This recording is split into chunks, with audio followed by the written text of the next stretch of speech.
Hello, everyone. Welcome to the Bearded Respect, Hey, everybody. number 215. What's up, everyone?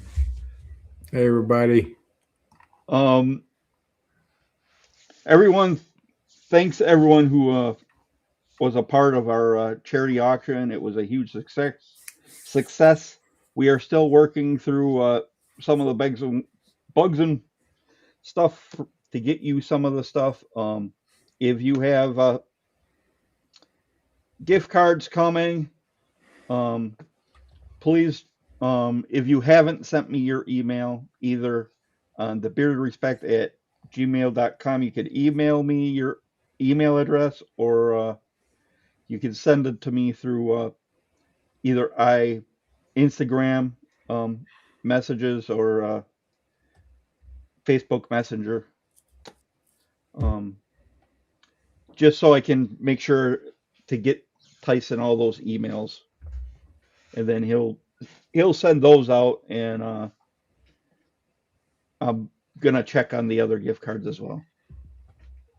Yeah, if you need to know who you are, I mean, we have the list. If you don't know that you want a gift card, but Yeah, I will reach out if I don't find anything. Okay. Yeah, I got a trim. It's too much of a trim. Wasn't expecting this. I told the barber, he asked me if he could clean up around the chin some. I said I told him yes, and he went too far.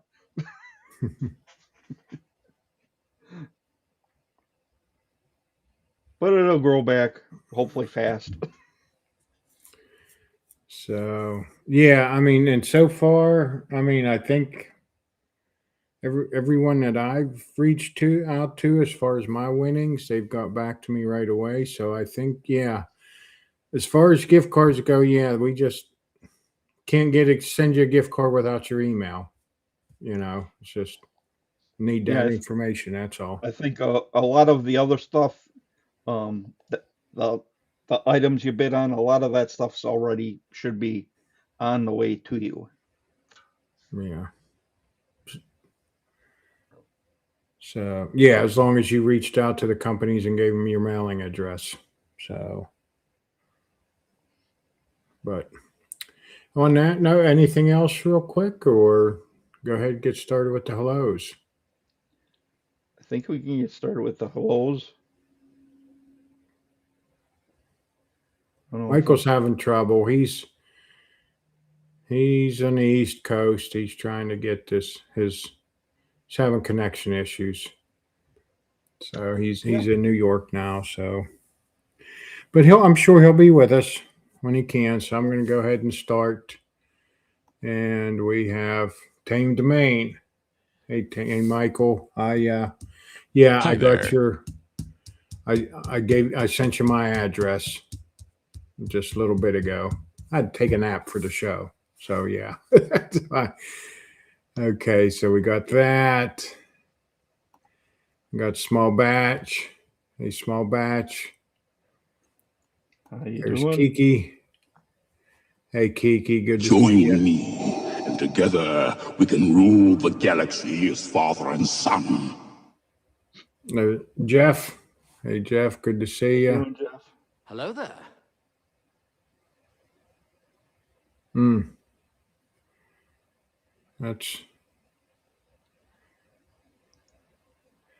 Well, that might have just been email from Zero Prostate. Might not have been.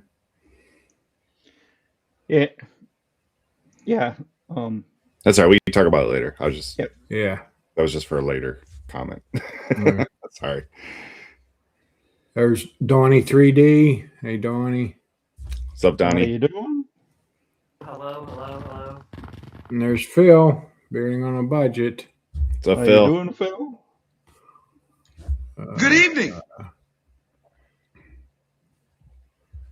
There's Miss Becky, Mr. Bruce City. How you doing, Hello, honey? Becky. Hello, Becky. Hello, Becky. Hello, Becky. There's Lewis. How you doing? Lewis. What's up, Lewis? Do you like Lewis or Louis? Sometimes the S is silent. Or Lou. Yeah. Luis? Or Lou. Luis, yeah. Hey, Foxy. What's up, How you doing, Foxy? John?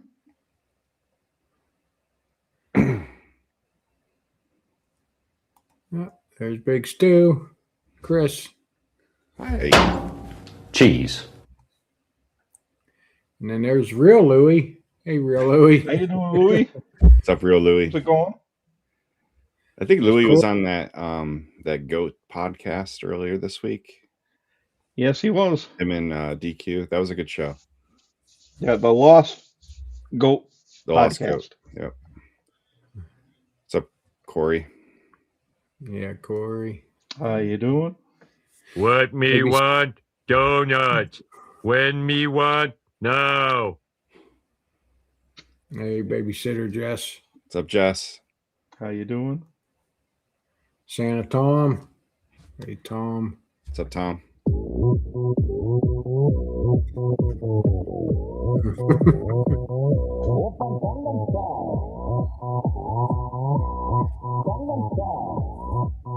Hey, Swamp Pixie. What's up, Swamp? How you doing? Let's see. And then we got, hey, Kiki, thank you very much. Much appreciated. Thank you, Kiki. Appreciate it.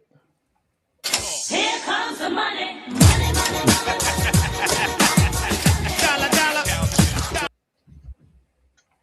Hey, Valar. How you doing? I've even heard one of Valhar's boxes arrived to one of our winners yesterday. I was like, wow, that's quick. Hey, Romy. Good to see you. How you doing? There's Kenny. Hey, Kenny. Good to see you.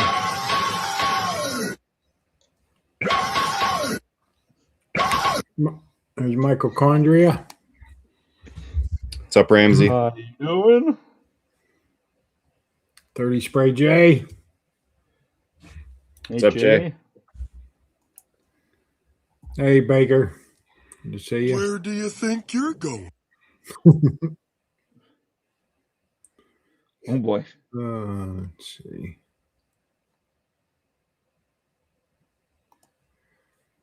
Well, that was Jason's pole music, huh? Yeah. Jables. Good to see you, Jables. Welcome. Hey. Born Bearded How Dave. you doing, Dave?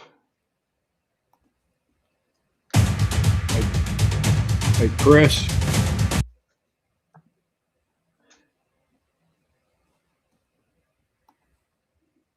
Hey, Kay. Busy Bee Collective. Hello. Here comes the money.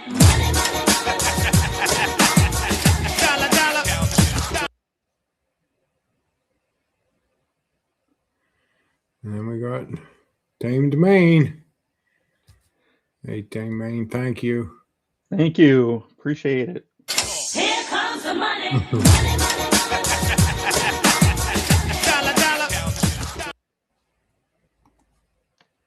Hey, Chris. Good to see you. How you doing? There's Jim. Hey, Jim. Hey, Jim.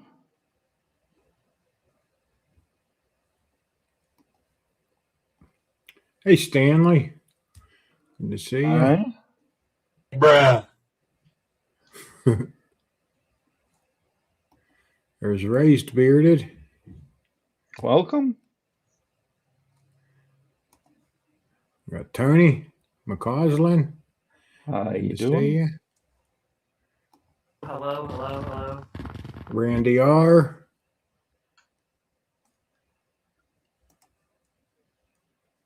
Demian. Good to see you.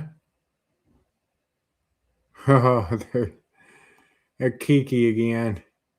She likes the song. I guess. Here comes the money.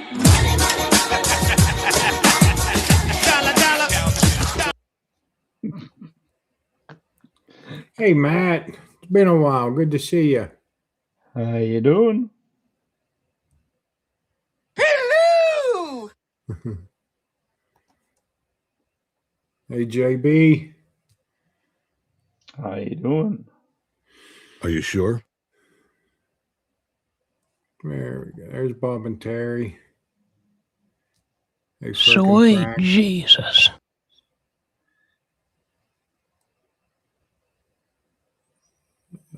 Let's see. Man, we're getting a lot of. You'd think we was having another auction or something.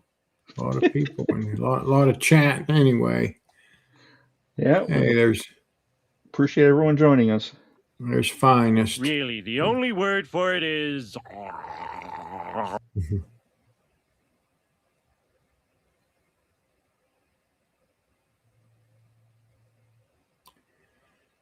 I'm trying to hurry. There's Robert Allen. I don't think I got you. Or no, I don't think I did. If I did, oh well. Doesn't hurt to get you twice.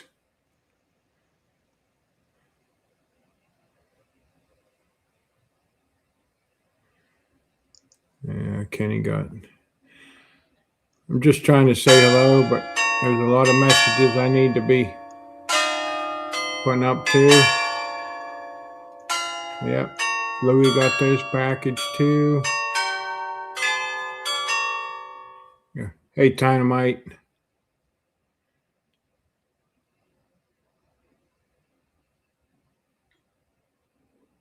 Yeah, some of you guys you might be waiting for an email, but as long as you send an email to Scott at the Bearded Respect or through Facebook Messenger or something, so we can get all them emails over to Tyson and whoever else had gift cards. Let's see.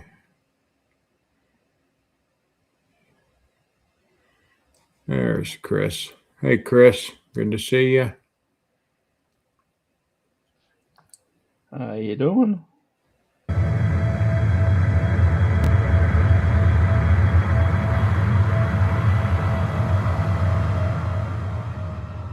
Hey, Dino. Welcome.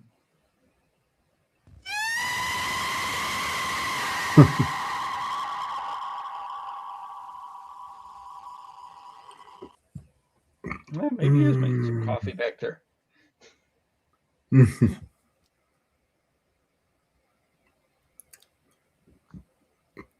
Oh, there's another one. Big Stu.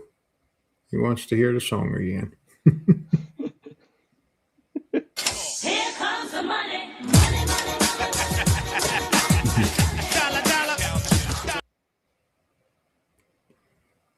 Oh, let's see. Man, you guys are chatting it up tonight.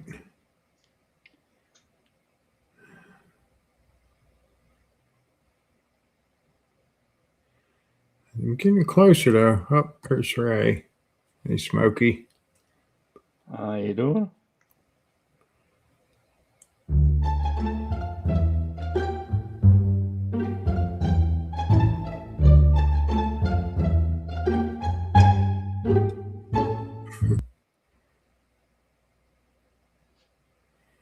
I think I'm getting done. I think I'm done.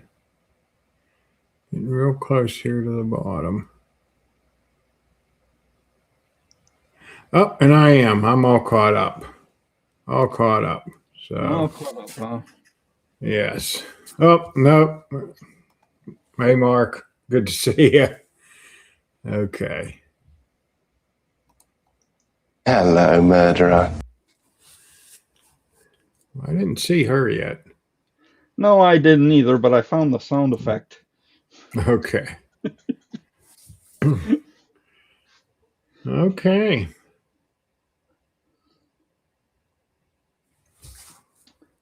I don't know if we have anything else to talk about. No, other than if you weren't here when Scott first brought it up, anybody that won a gift card that hasn't gotten it yet, it might be because we don't have your email. So get your email sent over to Scott at the Bearded Respect, or message him on Facebook Messenger or Instagram, or yeah, we just need your email.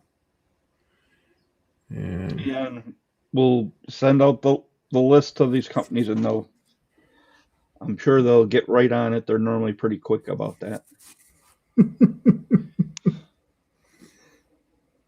Really? Here comes the money.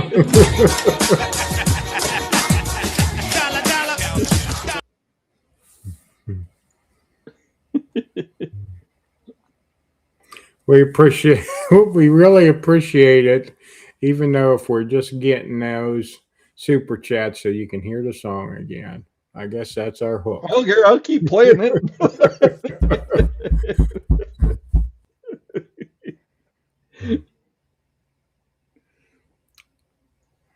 So you good, Michael? No.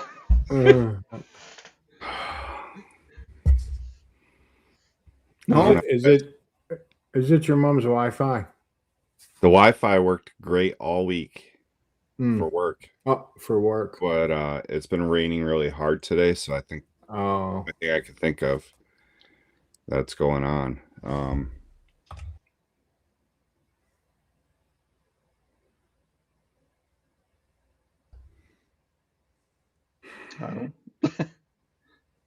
So weird. Hey, before I'm kicked off again, I just want to say we've raised $4,142 so far. And that's almost double what we did last time. No, I didn't. Do you get an email from Zero Prostate every time somebody donates? Yes. Do you know? I mean, even if it's a company matching. Yeah, some of those might be pending yet for the customer matching, but I do get an email. Okay. Yeah, I'm expecting this number to be about 4,800 once the company matches, if they all go through. Yeah. Yeah, I'm just wondering if Amanda's went through yet. Not yet. I didn't see it yet. Okay. No, and I just checked before the show at the emails, and none of those have come through yet. But yeah. Okay. Alrighty.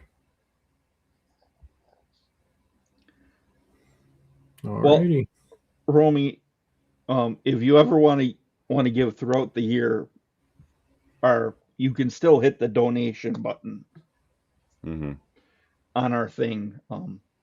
It was active from last year yet.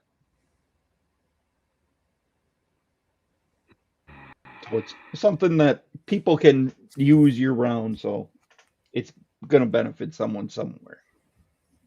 Yeah, so he just kind of answered that, Kenny. It's always ongoing, so.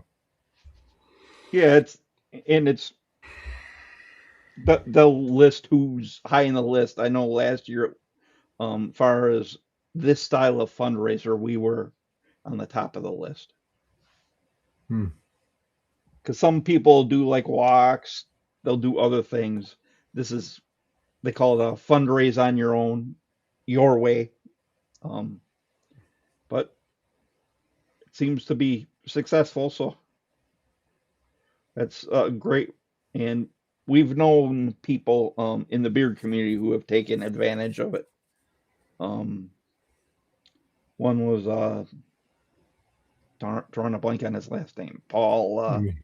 Yeah, we've had him on the show in the past. Got to meet him when we went to Worlds in Pittsburgh. Yeah. Kennedy. Yeah, Paul Kennedy, that's it. Yeah. And it was kind of funny for me because always on screen, you see a guy you think he's about 6 feet tall, and he was about my height.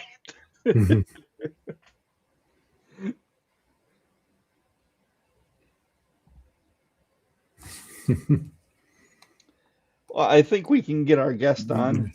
Yeah, Mike I'm is sure going to Mike's going to snap. be coming in and out for a bit from the looks of things. Yeah. But with that,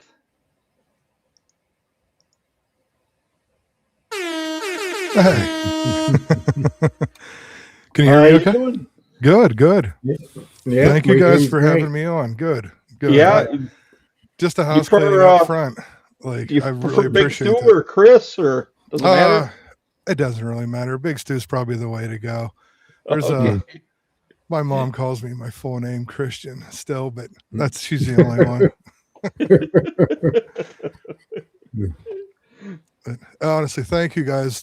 I really appreciate you. Yeah, even asking me and having me on. It was a surprise. I kind of put in my little title. I'm just a random guy with some unusual hobbies. It's not that unusual, but a bunch of hobbies. Yeah. Well, Yeah. I'm sure there's a lot of us that have a lot of hobbies. I think it's a man thing. Yeah.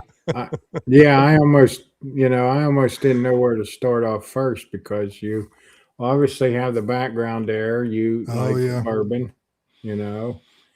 you also do 3D printing. So when other guys were talking about that, you were getting involved in it. I love it so much. And you're also a musician in a band. Yeah. Now, those are the only three I know of. So there's the horror stuff, the Halloween stuff, the ghost hunting stuff I've been doing since 27 years now. I think it's been doing ghost investigation stuff long before this pathetic TV shows came out. And it blew up on YouTube before YouTube, I guess. Yeah. But yeah, there's a lot of stuff. Yeah, check that shelf behind them. I thought I had a few. That's only a little bit. That's one shelf. Yeah. There's over here is another small one, but then over there is another one that size, and they're full. There's the last I got a general idea. I know we're over 400 bottles at this point. Full disclosure, I'm only about 100 of those max. My wife's the hardcore bourbon hunter, finder, and drinks them. We drink them. There's only a few bottles here that aren't opened yet. So we're not those guys. Yeah, if you're going to spend money to buy it, you might as well enjoy it. Yeah. We found so many too that were 30, 40, $50 that are amazing, that you don't have to go into that $200, $300, $400, $500 to get an amazing bottle. Yeah, there's a great stuff at a really reasonable price. You can walk in and get off the shelf any day of the week. And that's kind of what started this. And one trip to Kentucky a few years ago, in fact, I think it was 3 years ago that all this, because I drank Jack Daniels forever. It was always my favorite. It still to this day is my favorite. And it took one trip to Kentucky, hit a couple of distilleries, and it really snowballed. I got into it, but then my wife it's her pastime. So it's a lot. There's a lot of bottles. I couldn't even. Jason has a general idea. Like he's been here. This shelf, that shelf, that shelf. Then there's the bar, and then underneath the bar, the cupboards are all full. Then there's boxes in the back. And then you got the custom built cabinet that's got the specials in it. Yeah. A lot of in fact, I got to move a couple into that one so they don't get accidentally cracked into. But yeah, it's in fact, there's another one of those carts that you pull.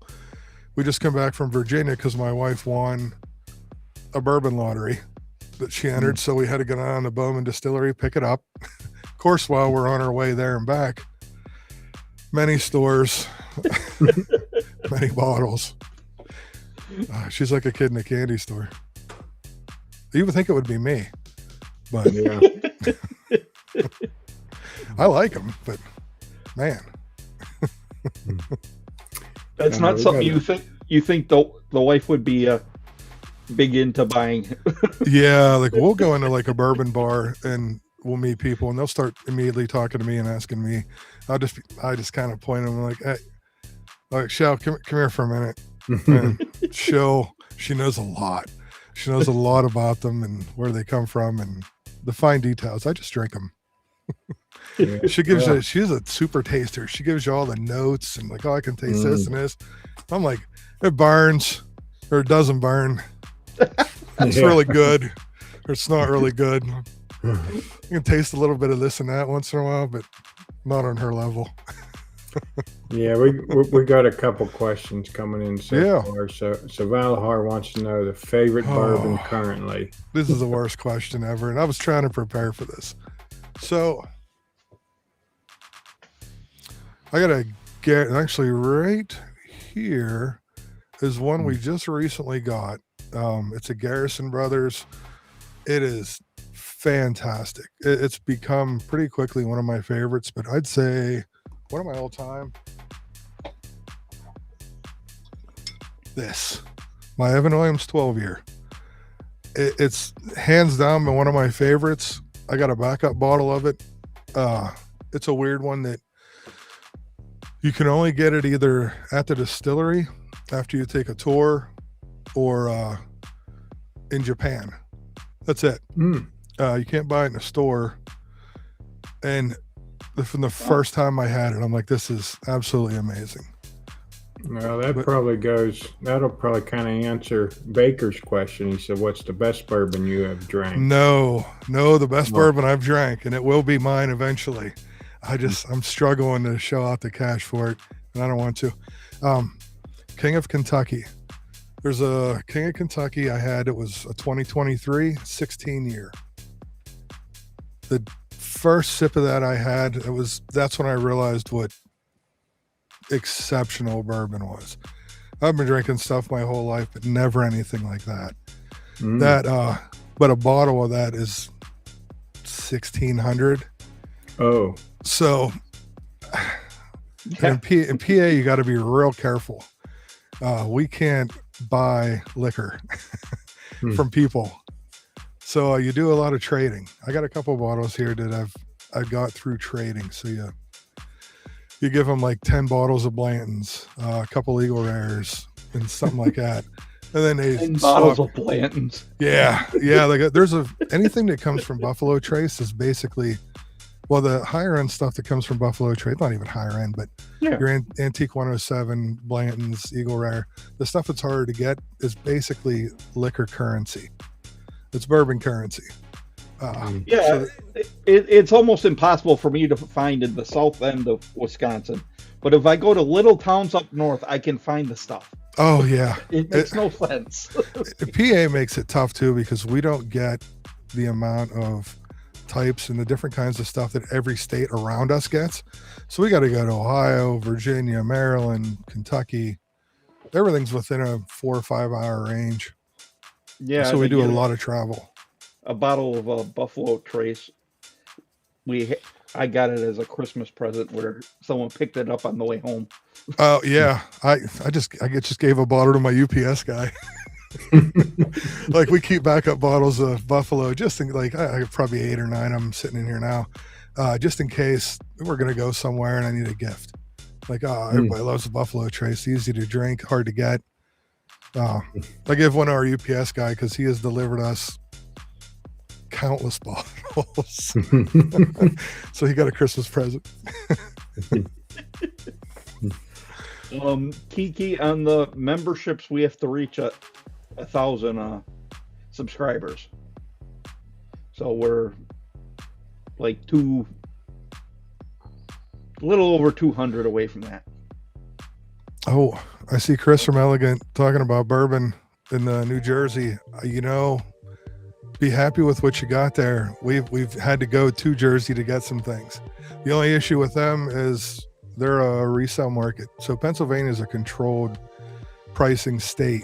So when you go into a state store, it's all regulated and you're paying MSRP. You go to Jersey, you're paying whatever they want to put it whatever they want to charge you. And it can get crazy. I won't pay that, but Yeah, actually, Blanton's, I can go to the little town where we're having our beard competition in June. I can go there and buy a bottle, but I cannot find one in the metropolitan area of Milwaukee. yep. Try getting it in Kentucky, up the street from the distillery. Yeah. You can't even get it. It's a real weird thing with Kentucky. Like they have to sell it and then buy it back so that you can buy it. So you go sometimes you go into the distillery, it's more expensive than if you go to Kroger's because they have to sell it to somebody, buy it back, and then they can sell it to you. Like they have to pay the upcharge. Like it's silly. And then every year they keep it. That's why some of them get so wildly expensive. They have to pay tax on every bottle, every barrel, every year. So if they have a barrel of anything, Weller, if it's 10 years old, they've had to pay tax on that barrel every year for 10 years. So they'll pay a couple $1 million a week in taxes for some of these places. That's why it's hard for some of the smaller ones. But I love it. So Kenny wants to know how tall you are, Big Stu. 6'1". What I'm a weird 6'1", and then all my height is in the upper half, and I got short ass little legs. Like if you know, like inseams, I have a 29-inch inseam, which is my wife has a 29-inch inseam. She's 5'7". So finding clothes for me is amazing. It's a challenge. 10 minutes from Jack. I made my pilgrimage to there one time. I know that was amazing. So it's weird about Jack. Like you can buy Jack and Gentleman and Single Barrel on site, but you can't get things like their Jack Honey or anything like that because it's a dry county, with the exception of Jack. Yeah, that's what I was saying. One of the guys I went to high school with, he's a manager at a distillery down there. Oh, that'd be glorious. I got a commemorative bottle that we had etched in for my wife and I one year. It was an anniversary. We went down there. I'm like, oh, bad story though. So we go into the little town of Lynchburg there across the little bridge. There was some random vendors set up. One of them was a church of some sort. I don't know what kind of church. It's kind of a sketchy kind of church. A little bit of free hippie type style. They were selling a bunch of baked goods. I'm not a small man. I'm like, we got to get some bread, a couple things like that. We got some random fruit bread of some sort. Ate it driving home. Wife broke out into the worst hives I've ever saw her. We learned she has an allergy to niacin, which is apparently crazy high in some baked goods, and that one. And we had a 10-hour drive to get home. I'm like, oh. She eventually drove. I just went to sleep so I felt bad for her. There's nothing I could do.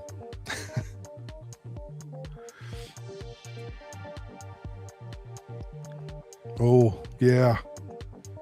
Romy, I've seen that. I got a couple. We got some good deals on that are worth $8,000, $9,000, $1,100 for some of them now. Some of them you just randomly you luck out and you walk into I don't know, old first run when Jack Daniels, the first time they did anything other than Jack Daniels, they did a unaged, unfiltered rye. It's horrible. I can't stand it. It doesn't taste anything like Jack. It's just like drinking a glass of rye. It's awful. But even the half a bottle I have left in there is still going for $500-$600.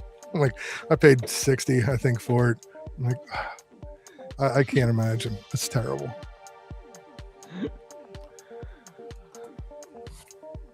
Hi, Katie. How you doing? I'm trying to get caught back up because I keep going back to ones that I've pinned and So I did see a question here. Do you have any recommendations for a beginner? What kind of bourbon should they? Oh yeah. So if you walk in and grab just about anything from Woodford Reserved, they're double oaked. It's super oaky. Like you walk, anything you grab from Woodford is going to be pretty solid, especially as something you're starting out with. There's a, do I have it here? No, but I got a wild, Maker's Mark French oaked or Maker's Mark cask. You can get those for about 40 to 50 bucks and or maybe not even that much. And they are solid picks. They are absolutely great. They're smooth, they're easy to drink. Who else? Wild Turkey has a couple. Old Granddad 114, really good. And that's like a $30 bottle, 25, 30 bucks. And that'll get you started.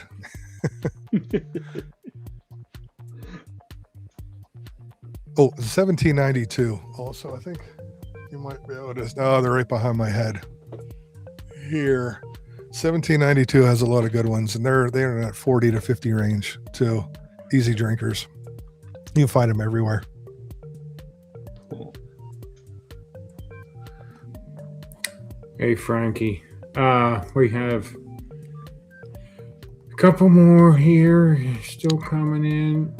Renee from Black Manor wants to know if that is Sam in the background. Oh, it is one of my many Sams. He's our animated Sam. And there's we got our little candy bowl Sam too.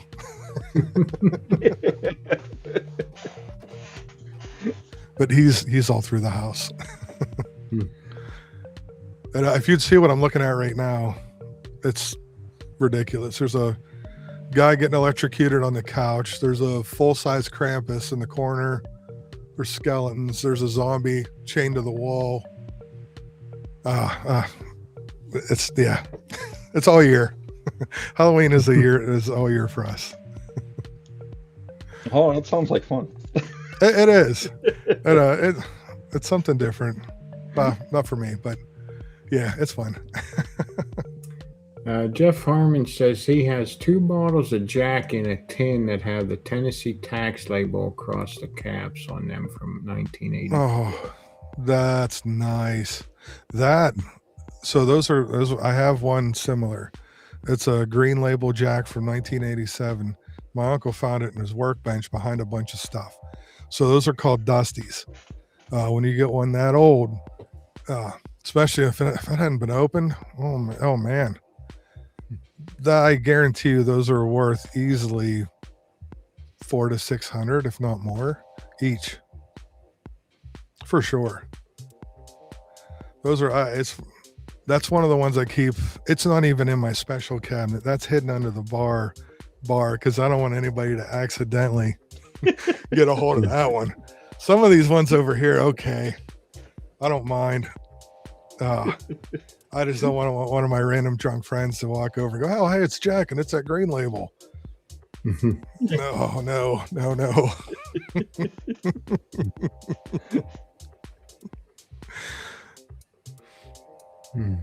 Oh, yeah, that Jim Beam Double Oak, real good. Jim Beam, man, I had this hatred for Beam for years because you either had to be a Jim drinker or a Jack drinker. I was a Jack guy. To hell with Beam. That's trash. I grew up in that Double Oaked Jack. Or Jim, and there's a black. Oh, it's so good. Really good. And you're talking $25 a bottle. Like, it's a steal. Absolutely a steal. In fact, speaking of Baker, we have a bunch of Bakers back here as well. Baker wants to know, do you got the Frank Sinatra Jack Daniels? If you knew how many times I almost pulled the trigger on that.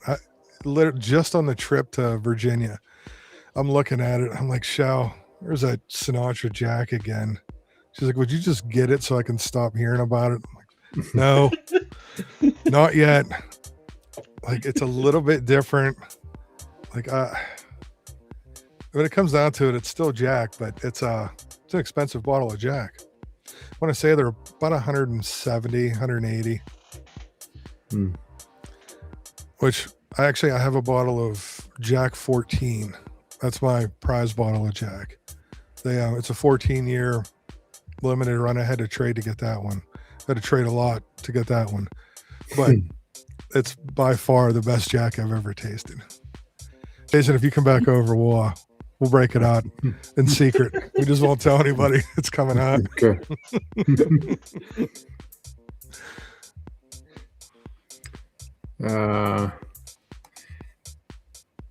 Busy BK wants to know what's your favorite bar / drinking accessories, glasses, decanters, etc.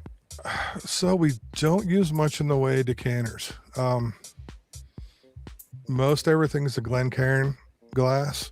I couldn't even tell you how many are around this house. Glencairns. They're just, if you don't know, they're the ones that kind of just come up like this. Yeah. And they're really neat, fancy looking, but they're usually only about yay big.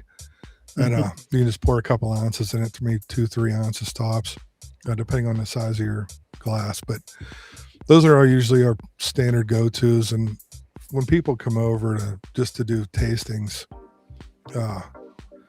we do that a lot. We just invite people over. Hey, come here, let's try some stuff.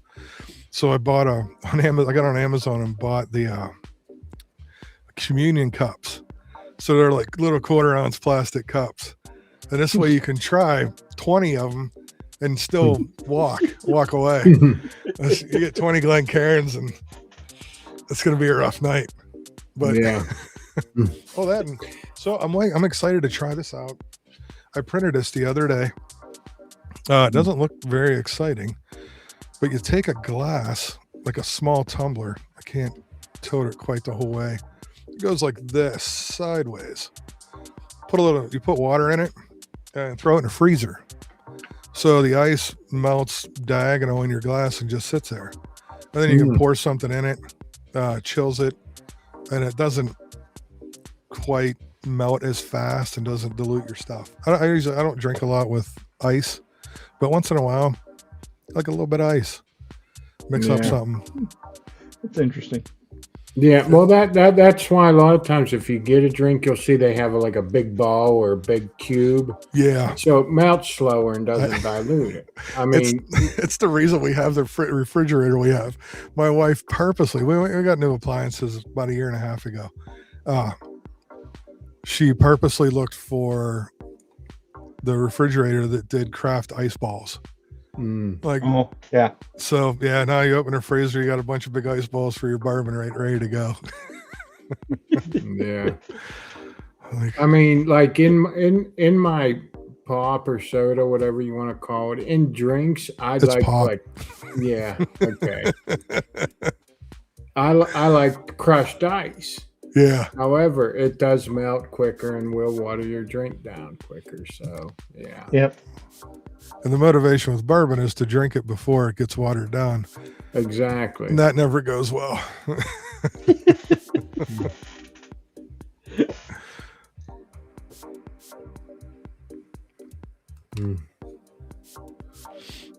But yeah, that's a good idea to melt. Just put water in the glass and let it freeze. Yeah, let it freeze up. I have some. I've tried everything. You freeze the little stones. I got stones that would freeze. The little fake plastic things that freeze, like they're all colored. That was the worst thing to put in any kind of actual alcohol. That was terrible. The stones work nice. Yeah, it's kind of like. Well, you're in the Pittsburgh area. Did you ever eat at? Oh shit! Just ate there the other weekend. It's down by the stadium, the Pirate Stadium, where they cook the steak on meals on the stone. Allegheny Tavern or Allegheny Grill. It's something It tavern. was something shore. Oh, it's on Shore. the North Shore. Yeah, North Shore Tavern. Oh, okay. Yeah, Okay. that's it. So anyway, So yeah, I have not been there yet. Okay. Yeah, we ate there when we were down there for Worlds, but then me and Amanda, we went to the home show at the David L. Oh, yeah, Williams yeah. Convention Center, and we went there for supper. And yeah, you can do a lot with stones. You can make them hot or make them cold, and it holds the heat, it holds the cold. Yeah. Yeah. I've always wanted to get on and do the steaks, and I haven't done it yet. It's good. That's good. cool. It's a good piece. Well, I had the fillet. I had the fillet and 4 shrimps, and yeah, it's a good piece of meat. And my wife yells at me. I'm a well done guy. Medium at the least medium well. I'd rather have it well. And she yells at me because she's a rare girl. And she's like, you're going to go through all that presentation and do all that so you can burn your steak. Yes, I will. Well, that's kind of the beauty of having it on the stone. You can cook it however you want. Yeah, my wife's the same way. She likes steaks medium rare, but she doesn't cook it that way at home because she's afraid it didn't get hot enough, and she's going to get food poisoning. So it's always there's like no pink in the steak at home. Oh yeah. I like my steak cooked too, Big Stu. And I know we're like a rare breed. Everybody wants it bleeding when they eat it, but I mean, it can have a little bit of pink, but I want it to be pretty much brown on the inside.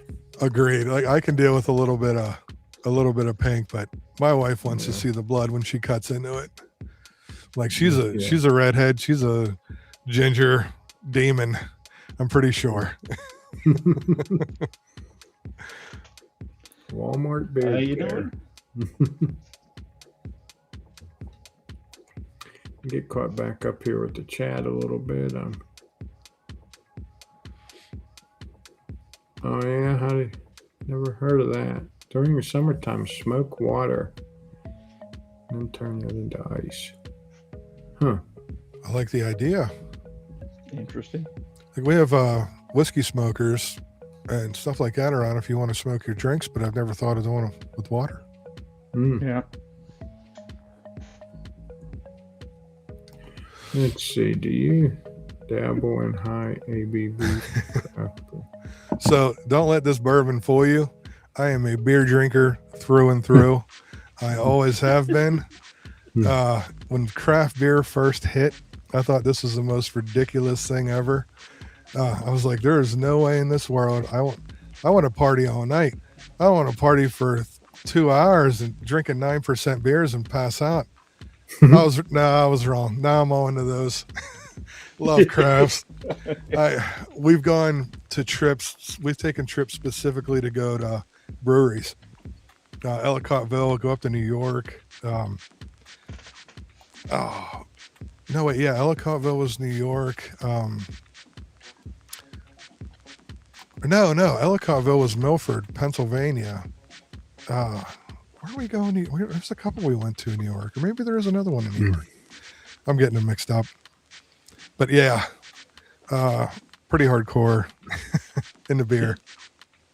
There's 2 taps over that you can't see off to the side. It's funny. I assumed that when I got those taps, I'm like, oh, I'm going to drink like it's every day.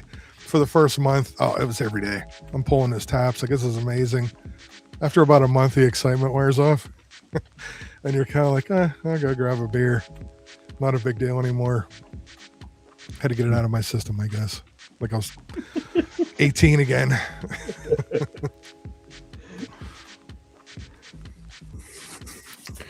Yeah, I mean, I've over the years, back in my 20s, mid to late 20s, I did some stupid stuff that I'm surprised I'm still here.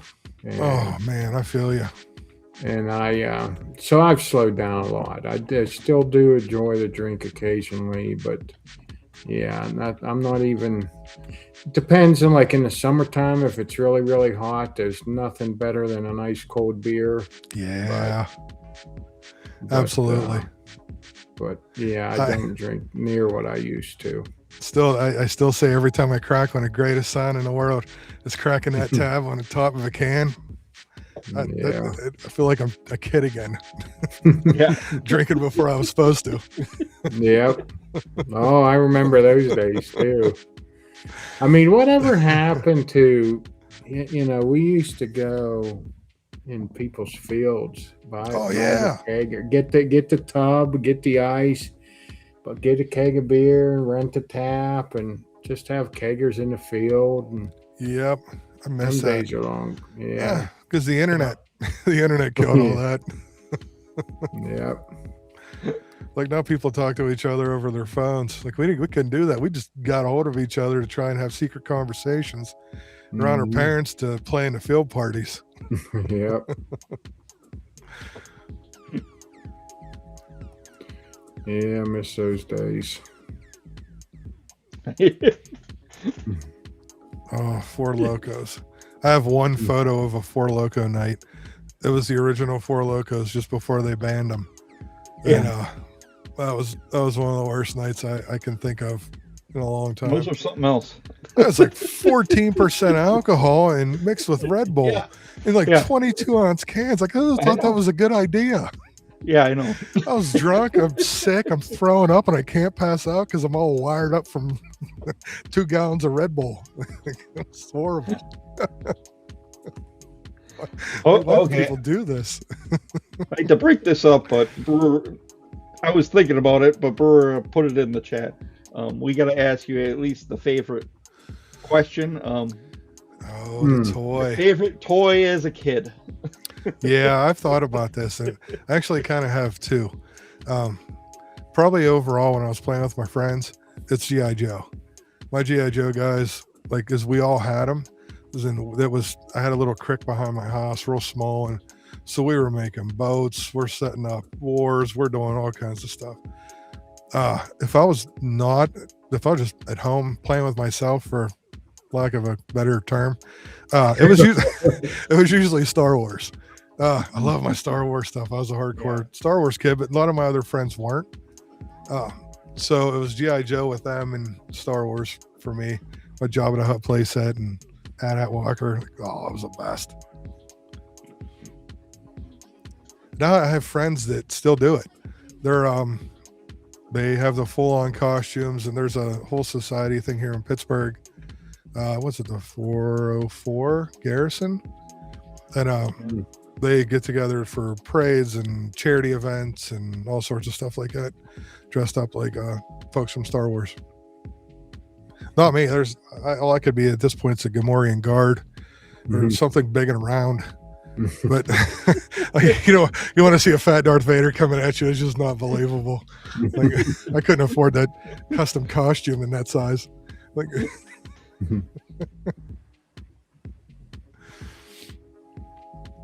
I forgot all about that question. Yeah, since we're on that, I'm going to ask the bucket list contest or question. Yeah, contest question. If one thing on your bucket list that you would love to do. I would give a nut to play at the arena on stage in a band. In front of that, just to be in my hometown-ish on a massive stage of that size. That's where I would feel so incredibly comfortable and excited. That'd be the one thing I'd love to do.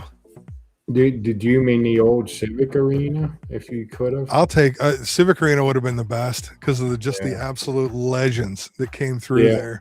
Ozzy and all these guys, all my favorite guitar players all came through there at some point. Like, I've played on some good stages, some big stages in front of a lot of people, but nothing like that. That would be amazing. Absolutely amazing. Cool. Brewer here has another question. No. No, I am reasonably furry on my own, but no, it is we always end up having to go downtown the weekend of the furry convention for something. There's always something that we're down here for, and it's a trip. Like, and it's always hot. Like, why don't you guys do this in like November? Like, Yeah, so I you're don't not just know sweating anything. everything off. Like, it's crazy, but it's not for me. We're actually recently watching the show The Pit, and they had a furry who was dehydrated on there. It makes total sense. I gotta watch that show. That's another one that's set in Pittsburgh. Yeah, it's pretty cool. I have a ton of friends that are in the acting, directing, writing, that have been in all sorts of stuff. I've seen them on random Tubi movies and random commercials on TV. It's kind of neat. Well, there's another Three Rivers ain't even there anymore, but yeah. I went and see when I was 16 or 17. I think I was still 16. I drove down, me and two other friends, we drove down and U2 played at the Three Rivers Stadium when they come out with Joshua Tree. Oh, yeah. It was a tour for Joshua Tree. So, yeah, I was only like 16 years old and drove to Pittsburgh. I'm trying to remember. I don't know how many shows. I don't think I've only saw a couple of shows when it was Three Rivers. One of them was like Monsters of Rock, and there was like Metallica and Guns N' Roses.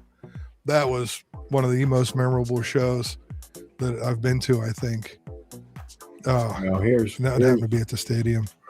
Yeah, Abe wants to know what's your favorite or best concert. So that's tough. I am a big fan. It's going to sound so dopey, and most people don't get this. So I'm a big fan of the band Extreme out of Boston. I'll get it out of the way now. They're the More Than Words guys. So everybody goes, oh yeah, More Than Words. That's just one small, tiny snippet of an amazing catalog of their stuff. Their guitar player is my favorite guitar player of all time.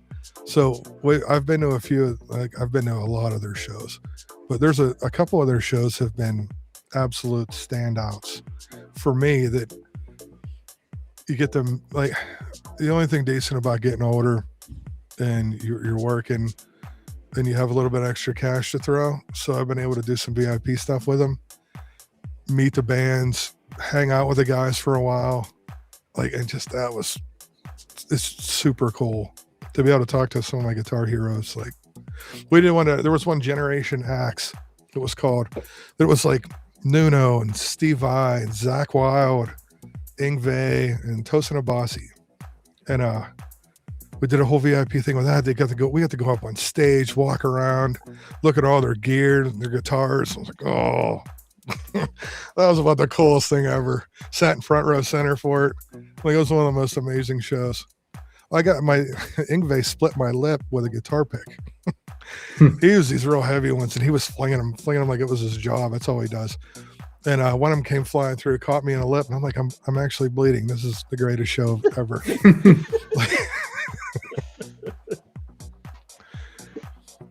I'm going to say one of the most memorable ones for me was an Aerosmith AC/DC show, and it was at the arena. And the reason it's going to be one of my most memorables, but probably not my younger brother's most memorable, because he was pretty much drunk and passed out and puking before we even got to the arena. And yeah, that's about when he swore off brown liquor. Yeah, because my grandpap, he was a drink. He liked Canadian Windsor. Okay. Oh yeah. And he drank that. He'd have a glass of that every night. And people would, Christmas time, him owning a business and stuff, he'd get gifted bottles of Jack Daniels, and he didn't like Jack Daniels.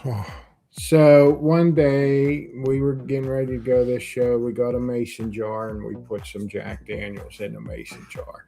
But there was about, I'd say 8 to 10 of us, and we all went down. That's when you could still ride in the back of pickup trucks. Oh yeah. Now this pickup had a cap on it, so that was fine. But we had beer, and we were all, every single one of us, of course, was underage. But but we got our beer, and we had our mason jar, and we're drinking that. There was 3 in the cab, and then there was a bunch of us plus girls. You know, we had friends that were girls, not girlfriends. But so we're going down to catch this show, and I was the first one to do it. We're down getting towards the tunnels, or we might have just made it through the tunnels, but of course traffic was backed up, and I was the first one to have to go to the bathroom in that mason jar. So I just kind of turned around in the corner, and I went and I opened up that back glass, and I dumped it out, and you could see it was steaming, and people behind us, they were just laughing. Brought it back in. A couple of the other guys used it, but yeah, my brother, that we had to drag him in. You know, two girls was under each arm. You know, and we're taking him in, and I forget which song it was, but it was when Aerosmith was playing. And I mean, he was pretty much like just slumped over the whole time. And then I think it might have been Dream On when they started playing Dream On. He woke up and he gives a big thumbs up. He was all excited, but yeah, he was. That's great. I don't think he remembered much more of that show. I saw AC/DC one time in the arena, but it wasn't with Aerosmith. I'm not even sure who opened for him. I know one of the opening bands was a hair metal band, and the guitar player was from Zillionople, so just up the road here. Their song was Blackout in the Red Room. Why am I blanking on? It'll come to me at some point, but I remember them opening up. Aerosmith, I saw them a couple of times at Star Lake with Black Crowes. That was the first time with that. Was an excellent show. That was a great combination of bands. That was before Black Crowes got a little weird there for a while. Yeah. And weren't as good live. But is that Brewer Lollapalooza at Star Lake? Yeah. I think I only went to, I thought there were multiple Lollapaloozas, but it was only one that I went to. I was a hardcore Ozfest guy for probably the first 12 or so, 10 or 12 Ozfest. And that was, it seemed like a great idea, but then the reality is you get there at 8 o'clock in the morning and you start power drinking, and before they let you into the parking lot, and then you get in there for the first band because you're all pumped. It's Ozfest. You got to see every metal band ever. And then you're there for 13 hours and you can't leave. Like, and by the time Ozzy would come on at the end, you're beat. Yeah. And I complain about it, and then I come back next year and do it again. Then the next year, and the next year. And then he wasn't going to do it anymore. That was Sabbath and the retirement tour. Like, I can't miss that. Then we saw him 6 more times after the retirement tour, the first retirement tour. Let's see. We got Bob and Terry. Let's get this one. They want to know, what instrument do you play in your band, and what music genre? I'm a guitar player, and my current band is all 80s hair metal. It is all 80s stuff. Your fluffier Poison, Bon Jovi, throwing a little bit of Dio and Queensryche Crew, a lot of that stuff. But I've played everything, a lot of different stuff. I spent a lot of time in like doing just a lot of just top, not even top 40 band, just bands of stuff we wanted to do. So there was a little bit of country, not really much in the country rock, like your Skinner type stuff, and Southern rock, tons of Southern rock stuff. 38 Special. Yeah. Done all that. I had so much fun doing it. My old band, one of the old bands I was in, my bass player, He had since passed away, but we used to go to his house a lot, and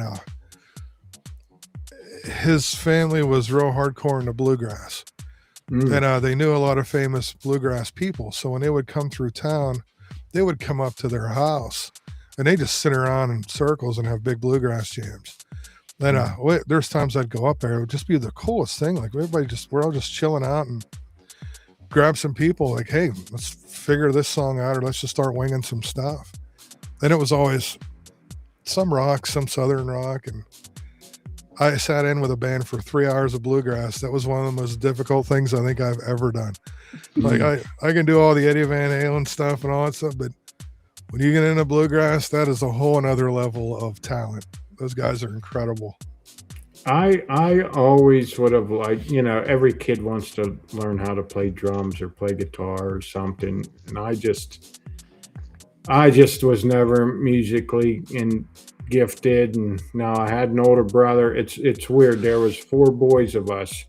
The 3 younger ones, we were into football, wrestling, baseball. But the oldest one, he was in like the choir, the band, musical stuff. And he actually, when he was in the Air Force, he got in with, he toured with what they called Tops in Blue. Okay. And it was a band. Now he played like trombone and piano and guitar. He could play guitar. But I used to always hate listening to him practice because just because it sounded good to me.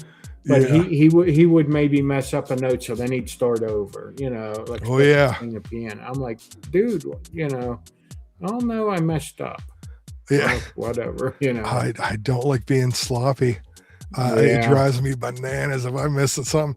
I've learned to let a lot of it go now, but practicing, I used to practice a short day was 6 or 8 hours. There was a good stretch. I'd play at least 8, 10, 12, 16 hours a day, every day, faithfully. And it got ridiculous. When I was fortunate as when I was a kid, a couple of things. Elementary school, I was in elementary school band. At some point, my music teacher pulled my mom into. She got a call, made her come in. I was like, I didn't do nothing. Like, I don't know what's going on. She's like, your kid he's just musically inclined. Because she kept wondering, like, why do you keep coming home with different instruments? I'm like, I don't know. She just gives them to me, tells me to play this. She's like, anything I give him, he can figure out and he can play. I'm like, oh, that's cool. But then growing up as a kid, we used to go to my great aunt's house, and in her basement on the weekends, a lot of my family would get together almost every weekend, and she had a PA system. Like my aunt and uncle had a PA system in their basement, drums, every instrument you could ever want. Everybody in my family plays. Everybody plays something. Most people play more than one instrument. And we'd go there on the weekends, and I'd just sit and watch my family. I would just jam, get together playing country songs, playing country rock songs, people taking turns singing, playing different stuff. And the women, actually, a lot of the women were better musicians than some of the guys. But so I grew up that way, and it was, I always wanted to go and do one of those, to be in that space, doing that with them. And by the time I got old enough to do it, they weren't doing it anymore. But a fun thing, one of my cousins got a hold of some cassettes. I actually converted them all to digital. They used to record a lot of stuff on this little terrible cassette recorder. So I got hours and hours of those jam sessions on cassette, and I converted them all to digital and burned them on a CD from my mom so she could hear herself on there. She's the one who taught me my first chords. She taught me my first guitar exercises, all that stuff. She was a guitar player, she could sing, like wrote songs. Like there was no way that you could be in my family and not play something. Even if you were bad at it, you were going to play it. I tried when I was in elementary school. I tried the saxophone. It didn't last. I wanted to. We had too many saxophone players. Yeah. I did tuba. That was fun. Yeah. My neighbors on each side of us, they loved the tuba practice. That and trombone. trumpet, a little bit of drums, some other weird horn. I was a French horn or something like that. I didn't last on that one. I didn't care for that as much. I remember my grandpap, I think he was musically inclined. I remember he had a banjo, but I don't remember him playing it. But he used to always play the harmonica. And then he got this, I don't know if it's a proper term for it, but he called it a Jew's harp. Yeah. Oh yeah. Okay. You play it in your mouth. Yep. And you go twang. My grandpa was good at that. I could not get that thing to make a sound, and I wound up breaking it because I was flinging it too hard, and I broke it. And that's one thing I could never do. My grandpa had one. He was really good at it. He was a great harmonica player and a guitar player, and he got on that harp like, oh, that was cool. I couldn't figure it out. I think I was too young when I tried to do it. Yeah, like it wasn't good for me. Yeah, Becky has a question. How far has your band travel? So we've been to Virginia, multiple. In fact, we got an Ohio show coming up next month, I think. Erie, go up north, wherever it takes us. Like usually not too far because realistically we're weekend warriors. Like we all have jobs, we all got families, and we're all like in that 50-year-old range. So for us, we got a plan. We've gotten brought down to Virginia for some of the coolest shows, and hopefully I do want to go back there. We had a lot of good times down there. That's cool. I think she was asking because we'll go and see a lot of those same kind of bands. Okay. We're always looking for new ones around here. Yeah, Scott, you know, like some of my older ones, we were doing tons of Pantera and Metallica, and we've done some brutally heavy. I've been in some crazy. We've been playing Gore, like just some crazy heavy fun bands like Slayer. But you just have to have the right crowd for it. We did a lot of shows for the same like 6 guys. Couple girls. But now it's more girls than guys. So does your band have a name? Funhouse. We are Funhouse. There's multiple Funhouses if you look us up, but we're Funhouse Pittsburgh. I can actually show it here. Oh, I forgot about that. We did throw a bunch of other pictures in. Oh yeah. There's something wrong with my eye in that one. Well, a bunch of me. Probably the sun was in it. And this was when we all got together at Worlds. Yeah, that was a very cool experience. I regret not competing. Yeah, we were glad you were there. You were, like Dave was saying earlier, he wouldn't have a lot of pictures if it wasn't for you. Oh, good. I got one. You took one picture of me standing up on the balcony after I hugged my beer club's flag. It looked very cool. Yeah. and a lot of these pictures are also from the meetup that Jason and Bird did in Pittsburgh. Funny, that one on the right, that skeleton maid is in my dining room right now. She doesn't come down either. She's permanent. Oh yeah. Yeah. Bacon I missed Fest. it this year. No, it made sense when you were talking about after the following week you had an interview and stuff to prep for your new job. Yeah. I totally get it. It's all right. There'll be another one next year. Yeah.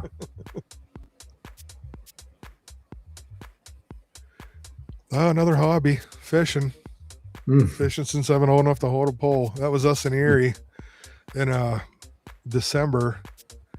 It was the coldest day I've ever fished.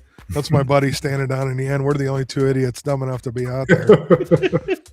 Right at the mouth of Erie. That was at Walnut Creek access. And the water was freezing as it was flowing past us. Like it was literally turning ice. I'm reeling my pole in and there's ice on my line. There's ice all over my pole. After about an hour and a half, 2 hours, we're like, all right, this is dumb. Like we love to fish, but couldn't catch a cold. Like, oh, it's terrible. But trout's coming up in a couple weeks, so we'll be back up the area for trout.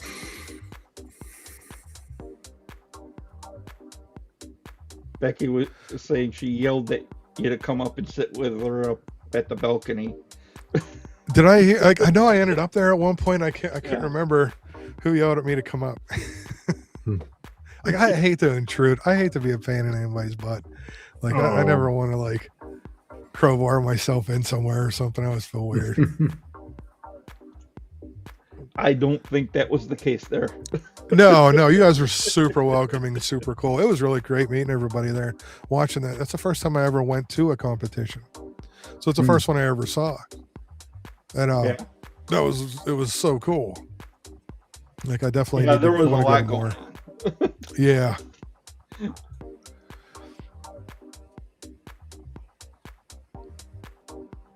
So, in fact, that cat just rubbed across my leg.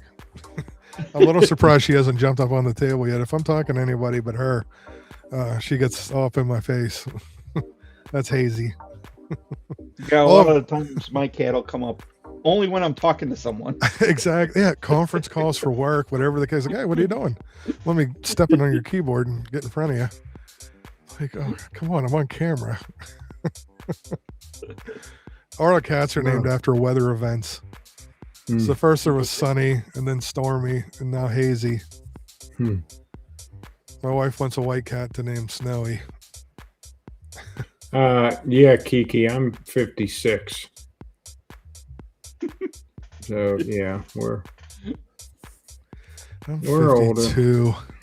52. Yeah. I used to be the youngest guy in my band by like just a few months.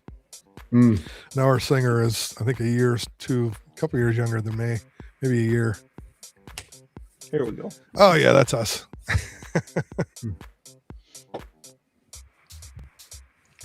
We have fun. I mean, we try and throw our whole idea is that when we go into a place, we work for the bar. We want people to have fun. A lot of the music we play, those bands aren't around anymore. And if you do get the opportunity to see them, ticket prices are insane. Oh, for you to sit hundreds of yards away, and I'm like, and we're by no means are we those bands, but we try and do our best to, like, if you're going to spend $5 or $10 to come and see us and see this music, then we want you to have just a good time. You worked all week, and we want to throw a little party for you. And like, that's like back in the day, we used to party right along with you, but now I only have maybe a couple of beers during a show. Try to keep everything together. Some of the music's really hard. I prefer to be sober to try and do it, so I don't want to ruin your good time. I'm gonna get back to the some I pinned here. Oh yeah. Chris said VIP for stream. Run you $50 in No. a year. Actually, at the time, I think one of them was the no, it's usually around 150, 200, give or take. They're actually, I got tickets for the Motley Crue show because they're going to open for Crue in the very first tour, or I'm sorry, very first date of it's Crue, Tesla, and Extreme, and Pittsburgh's the first date. And I looked up VIPs for that, the meet and greet, and they were $500 and some each. I'm like, show? Not this time. I'll wait till they come back, and we'll just hang out, and we'll meet them when they're close again.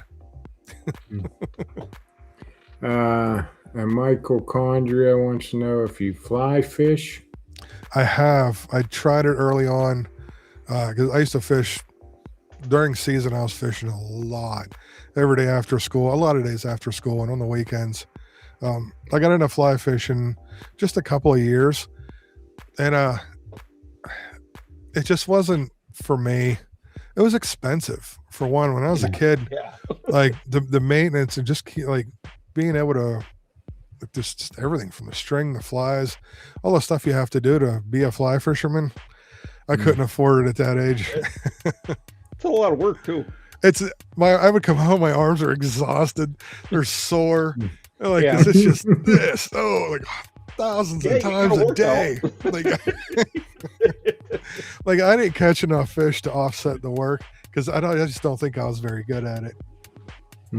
Like, And the last one I have pinned so far is, what's in your guitar collection, if I may ask? so I've cut way down. I got rid of a lot of it because it got to the point where it was silly. I had a lot. So now we're down to just my main guitar is an Ibanez Steve Vai gem that I met Steve and had him sign it for me. My backup is just an older Washburn that I like that just plays so well. It was a super cheap guitar. No, I have a George Lynch ESP from 87. I'm pretty sure it's an 87. It was one of the early runs of the Purple Sunburst Tiger. Look at it. My Nuno guitar, the Washburn N2, signed by Nuno. Actually, the George Lynch was signed by George Lynch. He came up and did a guitar clinic up here. So I've gotten pretty good at stalking guitar players. I have one kind of tucked away. It was my brother's. He gave it to me, but I'm just hanging on to it till he wants it back. I feel like it's a 69 Telecaster limited edition thin line semi-hollow. They did a short run in 69 with like a 68 body, I think it was. And my parents happened to get him one because he was learning at that point in 69. He was taking lessons. So he got one of those. He's had it. I got the original case, original pickups. I've been offered crazy amounts of money for that. 5 digits.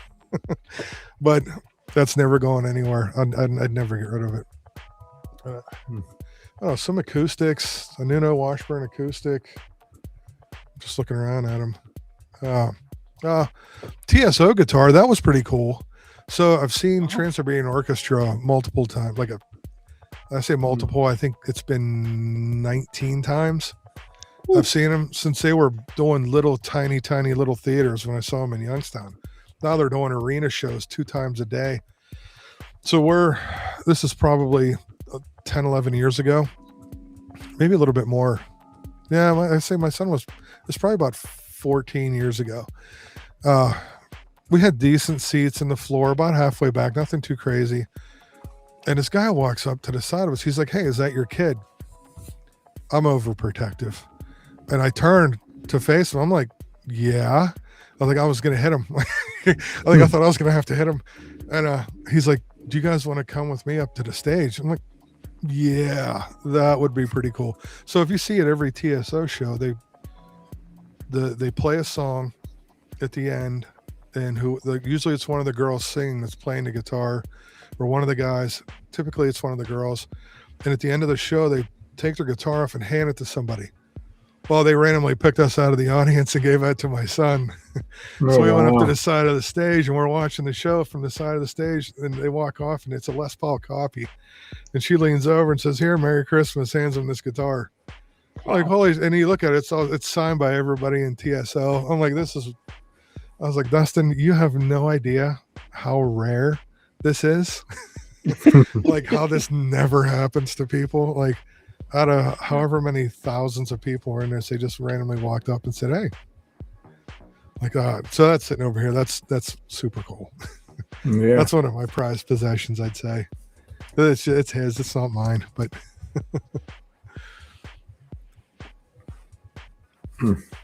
Okay, Tara's offering a $20 gift card because TNBC's Big Stu and TBR. Actually, and I washed it, but I wore this to my we did a benefit show last week, and I wore this for the show because I knew the benefit was going to be it was being run by a motorcycle club. I'm like, "Oh, those guys got beards." So I'm like, I want to make sure they saw the shirt. Michael wants to know if you want a Gleam link, Scott. Oh, sure. I wasn't even thinking about that. I was thinking about doing it the other way.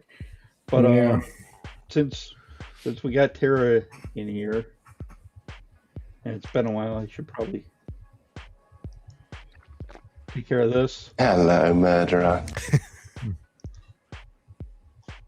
And she wants you to know, make sure you can enter too, Big Stu.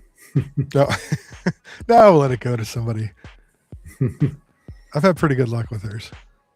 Her drawings. Actually, I'm wearing it today.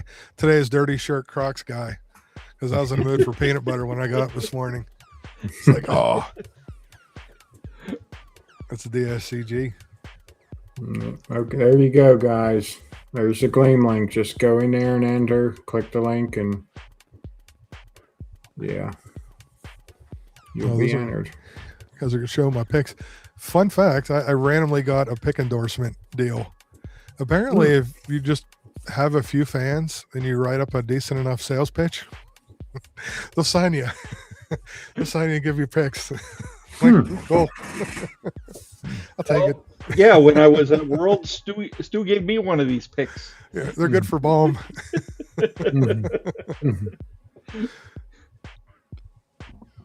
But if you enter the giveaway, I pinned it at the top of the chat. If you can't find it,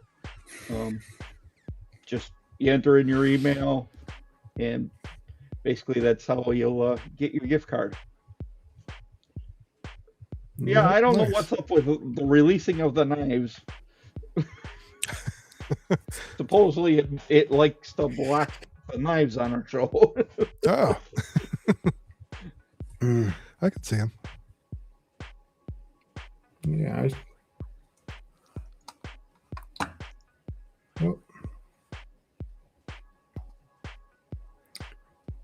So, Big Stu, do you want to? Yeah. There was, or you got more pictures in the slideshow, Scott? No. That was actually a movie I was in. Was it? Yeah.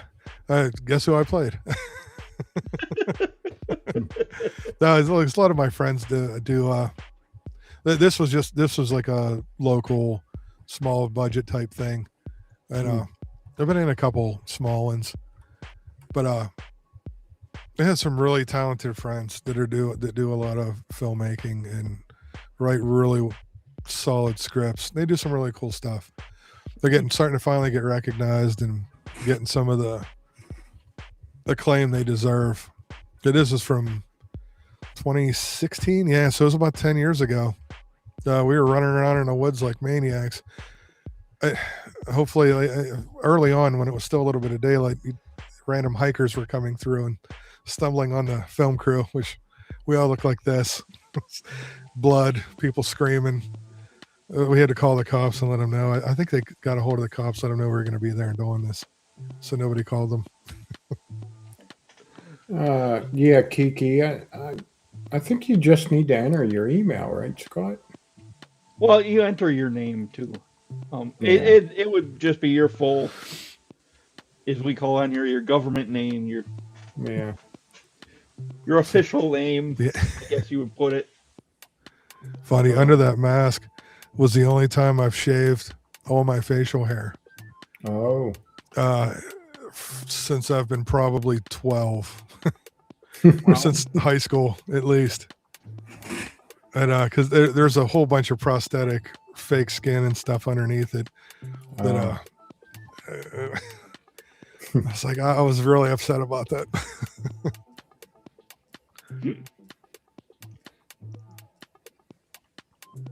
And Kevin Smith's my favorite movie maker of all time. The first movie I saw of his was his first movie, Clerks. I was working in a convenience store. My friend was working in a video store.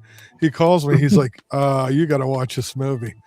He's like, but it's black and white. I'm like, I'm not watching the black and white. This is going to be a shitty movie. He's like, one guy's in a convenience store. One guy's in a video store. It's us. It's all of our conversations that we have. I watched it. And I'm like, well, I'm separated at birth from this man. And I've followed him through even the shitty movies. I kind of find that, he does make great movies. Those movies are funny as hell. But I saw Jay Oh, Jay was doing one of those Dad, what were you like in the 90s? That thing that's going on now. Yeah. And I saw Jay doing, and Jay now he totally looks so different. But Yeah. Dogma and Mallrats are great, but I'm Yeah. just surprised. I figured you'd be a horror movie. Oh yeah. Oh, don't get me wrong. No, horror is my first love, but for anything beyond horror, Kevin Smith is one of my movie making heroes for sure. Yeah. And his early movies, especially, the scripts were so. Every script was like, this is how I talk. Like this is what it sounds like when me and my friends are just sitting around busting balls. Oh, like this is amazing. Like, and this guy's putting it in a movie. Like we didn't grow up the same and even in the same area, but I was like, no, I get this guy. I get it. Yeah, Chasing Amy. Yeah. Love that. That movie especially was so much about, I related to his insecurities and stuff like that early on. And him wrangling in a hot girlfriend and being confused as to why. And then totally self-imploding. Like, oh yeah, 100%. Like, well, what is strange, I think you might have been gone by now, but up on the balcony, we had a wife and a partner of one of the beard company owners, and he was a competitor. We've had him on our show. He owns Bose in Nashville. But the other guy lives in New Jersey, and he's neighbors with Kevin Smith, and he was talking about setting us up to have Kevin Smith on our show. Oh, I would die. That would be amazing. We literally one of the times we went to Jersey to get bourbon, I was like, "Shell, we have to go to Red Bank. We have to go to Jay and Silent Bob's secret stash." I'm like, "We're so close. There's no way I can get near Jersey and not make my pilgrimage to this place." I walk in, I was like just half in tears. I'm like, "This is the best." Like all this memorabilia. I bought a bunch of stuff. I just it was so cool. Just love it. But no, horror is my jam. Yeah. More than anything but except Kevin Smith. Yeah.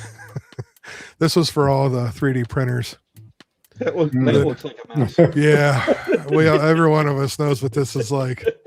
I was trying to print a bar tap handle for my drummer, and for no good reason, the nozzle, I think it was just a bad file. The nozzle kept knocking it off. Yeah. He's like, "How's my tap coming?" I'm like, here's how your tap's coming. You're not getting it. Like, forget it. I gotta find a different file.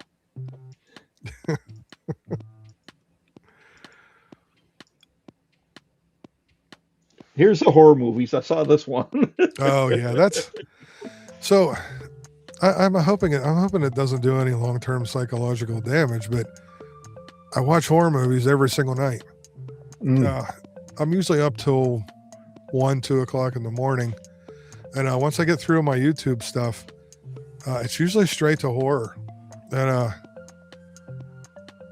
my my streaming menus and my catalogs are just, my lists are just stupid. There's you go on, I want to say my Shudder list has maybe 60 or 70 movies.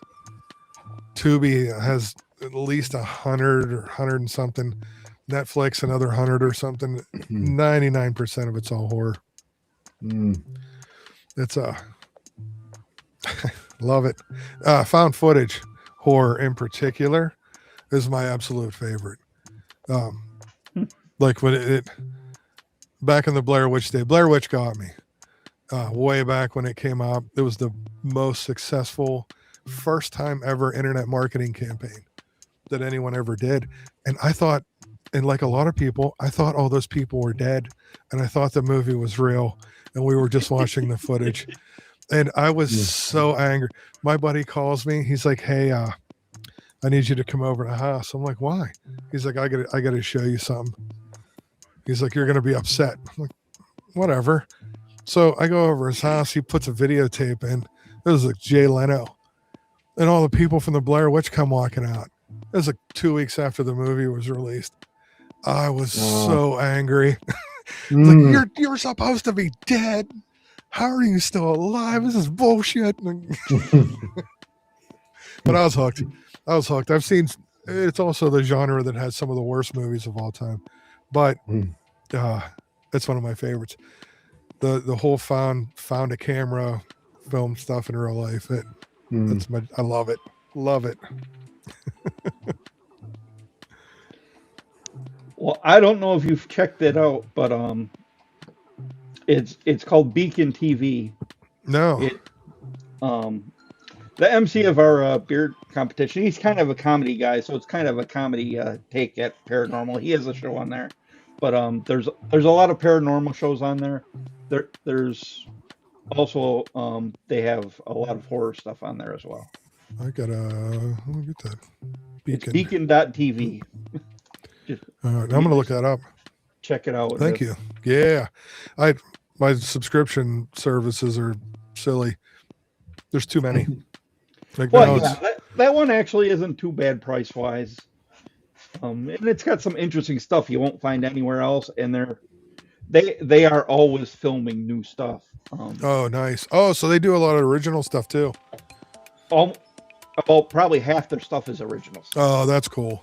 So I got into Shudder, another horror movie streaming service, early on when they first fired up. And as the years have gone by, they've started to release their own stuff. They got in, then they started buying licenses for things, the VHS series, and all these really cool movie series. And they put out some really good movies. I thought they got a little bit of a budget, and I like some of the lower budget stuff because a lot of it has to depend. It comes back to the writing, and see, a lot of times you get some stronger stories and some stronger writing than you do on the big budget stuff. Yeah. I saw somebody saying Rec was pretty good record. They have Rec 1, 2, and 3, and there's actually an American version of all three of those as well. Okay, Michael's about ready to pull the winner. Go ahead and Woo. Pull the winner. Good luck, everybody. I can't put it on screen here, I don't think. Yeah. But you can let us know who the winner is. Remy wants to know how you find time to watch all them movies when you're on YouTube streams. That's why I'm on up till 1, 2 in the morning every night. Honestly. But he gets done with these and he's wiped. Yeah. Oh, I can see that too.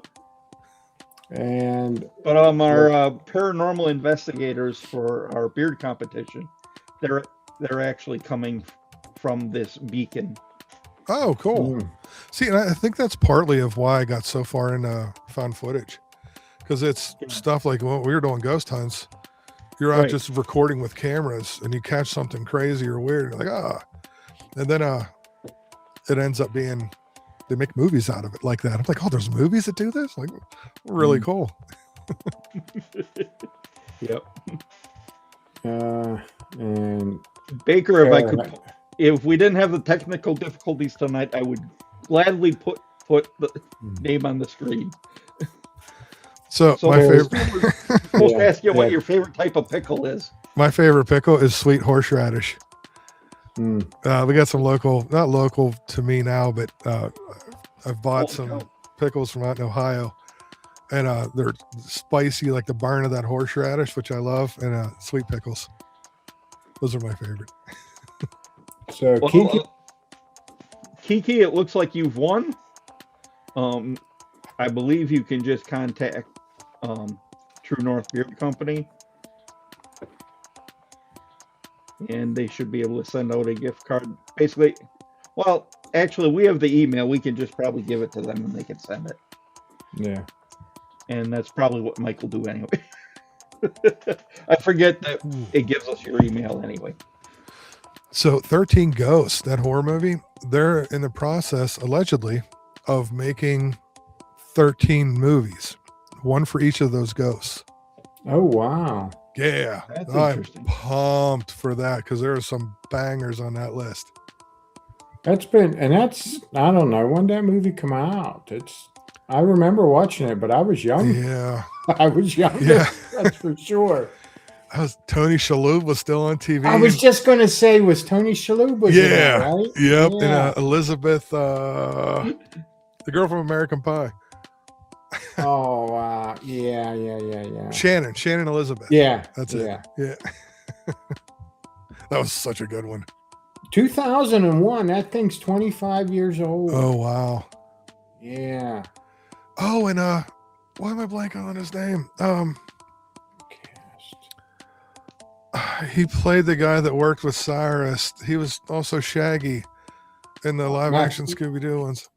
Matthew Lillard. Lillard. Yeah. Oh, he's fantastic. He's great in horror movies too. Mm-hmm. Oh, F. Murray Abraham was in that movie. Oh, is Cyrus? Yeah, Cyrus Criticos. Yeah. I'm seeing it. It looks like the 13 Ghost series is going to be gone or canceled. That sucks. I was looking forward to that.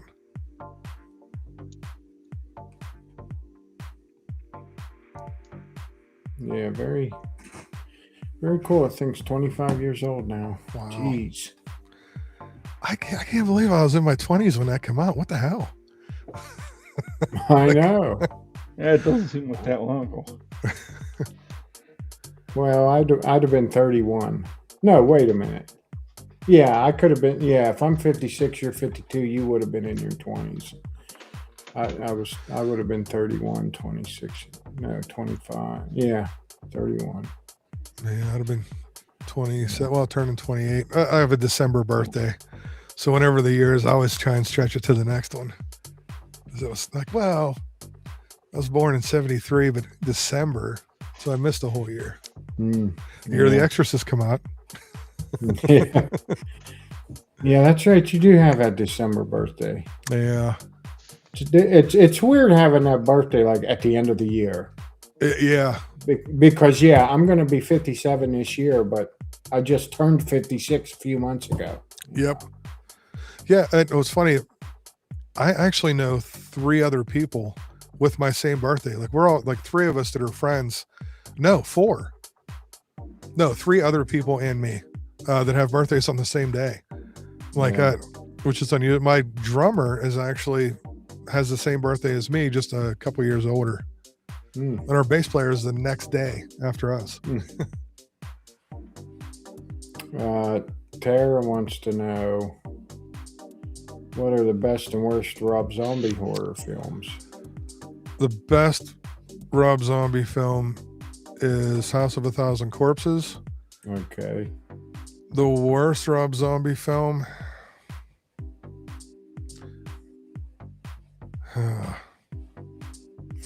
That's tough.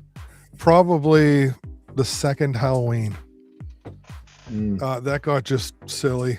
It was when he's hallucinating in the cabin, and then he spent half the movie with his mask off. You can't do that to Michael Myers.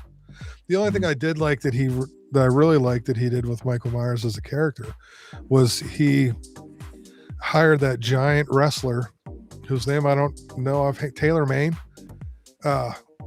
who was a monster of a person. And that's what I always thought Michael Myers should have been, because there's a lot of years in a lot of the movies in the sequel where he's just like a kind of slight average guy. Yeah. And I liked him being bigger and intimidating. And it made some of him picking people up by one hand a little more reasonable. So I felt that way about Lords of Salem for a long time. Well, probably for the first 6 months or so. I've watched it over and over again. I've made my peace with it.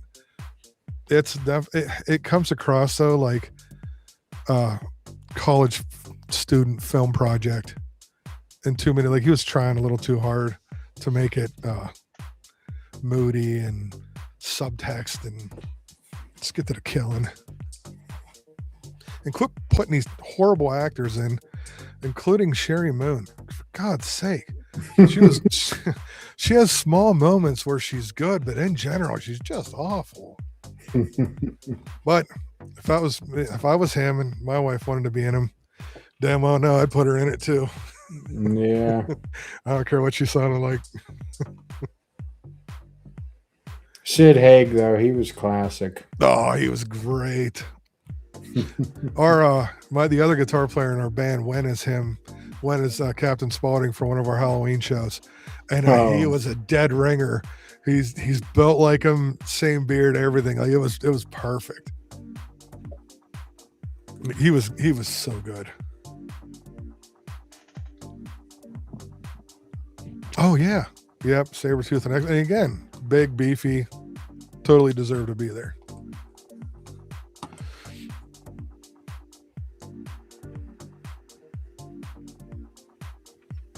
So you got any more slides, Scott? Or I'm going to get Big Stu to explain a little bit on that Bacon Fest there, if he wants to elaborate on that for the people. Then tell a story about posting on Facebook and people wanting to buy tickets too. Oh, yeah, that was a mistake. That was my wife's fault because she didn't make the event private. As we usually make a Facebook event. So we have a party every year. It's called Bacon Fest. It was actually started by my old bass player that had passed away years and years ago. Probably 15, 18 years ago, give or take. And we used to go up to his house in Slippery Rock, and it started out as an Iron Chef night. Iron Chef was real popular at the time. So we're like, all right, well, everybody's going to come up. We're going to party, and we're going to pick one ingredient, and everybody has to make something with that one ingredient. So first year, we picked bacon. And we're sitting around, we're pretty toasted, and we're full of bacon. And we just start talking about it. We're like, to hell with Iron Chef. Let's just make it bacon every year. Or bacon all the time. And then it became Bacon Fest. So you had to show up with either something made of bacon. Well, at that time, you had to show up with something made with bacon. And then we did that at his house for several years. And he eventually just stopped doing it. And we didn't have it for the longest time. And my wife was talking about it to one of her friends. We were just kind of hanging out. And she's like, well, why don't you guys do it? Like, I don't know. Why? Rochelle's like, let's do it. Picked it back up, I think in 2015. And have been doing it here at the house ever since. All you have to do is, our general rule is show up with something made with bacon or alcohol or nothing. Just bring yourself. That's fine. Because there's always tons of food, amazing food, all kinds of great drinks, non-alcoholic, whatever you want to do. Try to be a super accommodating to everybody. And it's all about just what that party became was friends of mine from like high school that are like, we all have our friend groups from different areas. So I got my band friends, I got different band friends, I got people I grew up with that I still hang out with. My wife got friends from different eras. It's a time for all of us that we can all come together in one house in one place and interact and like mingle. So we try to keep everything real cool, pretty reasonably low key. One year my wife made the invite and didn't make it didn't make it private. And I didn't lock down the ability to forward the invite to other people. So we had a couple people that just started forwarding it to other people. And then they'd talk about it in places, and people are hitting us up for tickets. Like, where can I get tickets for this? Like, there's no tickets. This is my house. That year we had almost 80 people in the house. And Scott or Jason, you've seen my house. And at 80, when you were here, there was probably 40 to 50. Yeah. It was tight. 80 was nuts. There were people in the neighbors' yards. There were bodies everywhere. That was a good time though.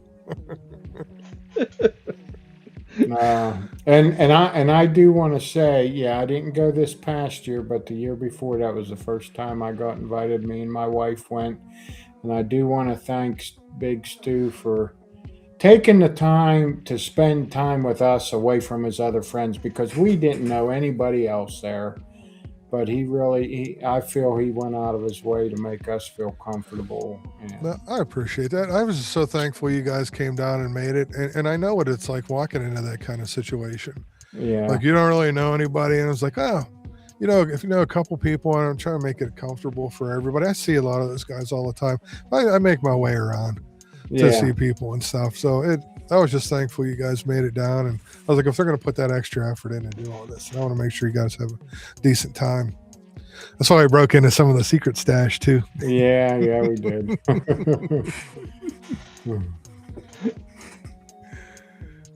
Sounds like a cool event. It's fun.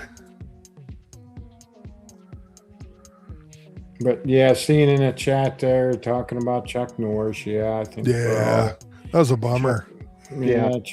Chuck died, but then 30 Spray J said Nicholas Brendan from Buffy died. Now he wouldn't have been very old, Oh wow. right? No. He's got to be still in his 40s. Does anybody check Keith Richards? Oh, he's going to Like- live forever. Like, he's formaldehyde at this point. Well, He's drank so much he does. he was 54. Oh wow. Nicholas Wow. Brennan. Yeah, he was born in 71. He was 54. I didn't think he was that old. But that's just like, we had that James Vanderbeek. I mean, Yeah. I don't know. I mean, I know it was a teenager show, but I love Dawson's Creek. I mean, it was a great show, I think. And that Eric Dane. Now, I never watched him. Yeah, that was. But he got ALS and he went quick. I mean, Yeah. compared to some other people, like the New Orleans Saints player that has ALS, he's still alive. They did a movie on him on Netflix. They did a special. Wow. Yeah. I can't think of his name right now, but yeah. And then you had Steve Hawking. He lived a long time with it, but yeah, it seemed like it just makes you wonder if the disease took him, or if he maybe did something a little assisted, Yeah. because he didn't want to go through Stuff that. Or tears put your his system down. and put his Yeah. family through that. I don't know, but yeah, it's just stuff. I mean, these people are young. They're younger than me, and it's making me nervous. It's making me think about Honestly, things. Yeah. I'm like, how are these people? Like, you see when Ozzy died, and it was like Eddie Van Halen died in 2020, and then Ozzy, and those are the only two times I've ever really been affected by a celebrity death. Like, I can't even put into words how big of a part of my life those two were growing up. Like, I was a huge Ozzy fan. He's responsible for some of my favorite guitar players of all time. Like, and then Eddie Van Halen, good Lord, he was the best of the best, started a whole entire genre of music. Like, he created all these guitar players. Like, man, it sucks when you get reminded sometimes that, not that we're that old, but it feels like it sometimes when these people pass away. yeah. But you were talking about like some of the teen shows. What's the one with the two guys in it? It's not on anymore. It was like a WB show. It was it might have been called Supernatural, actually. Yeah. I'm not sure if it's still on. It was on Netflix. Okay, so funny. Those guys invested in a bourbon company called Brothers Bonded. Mhm. And we walked into a random Kroger in Kentucky, and there was a bottle on the shelf signed by those two guys. So we bought it, and it's on one of these shelves. I don't remember the one guy's name, but I think the other guy's name was Jared Pilecki. Yep. Does that sound right? Yep. And I never watched the show. Yeah, I My never wife did knew who it either. was but right I away. saw them all. They actually, I think there was a remake of Walker Texas Ranger, and I think Jared Pilecki was the Ranger. I never saw it either, but I don't think it only lasted one, maybe 2 seasons or something. But My mom loved yeah. that original one. Oh, Walker, yeah. Texas Ranger. Oh, Yeah. Chuck.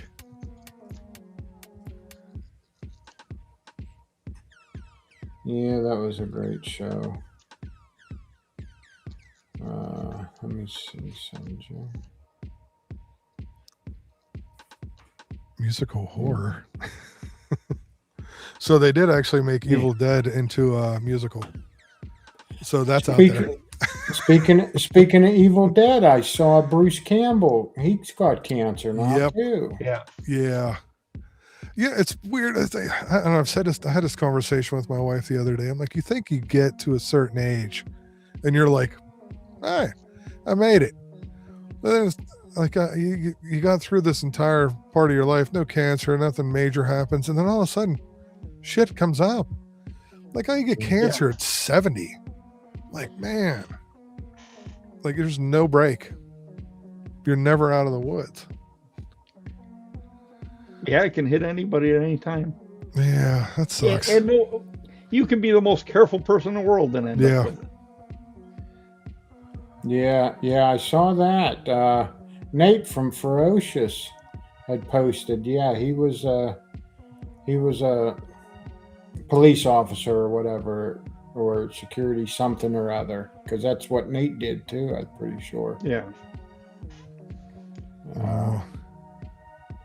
Okay, Tara. Here it is. I pinned it.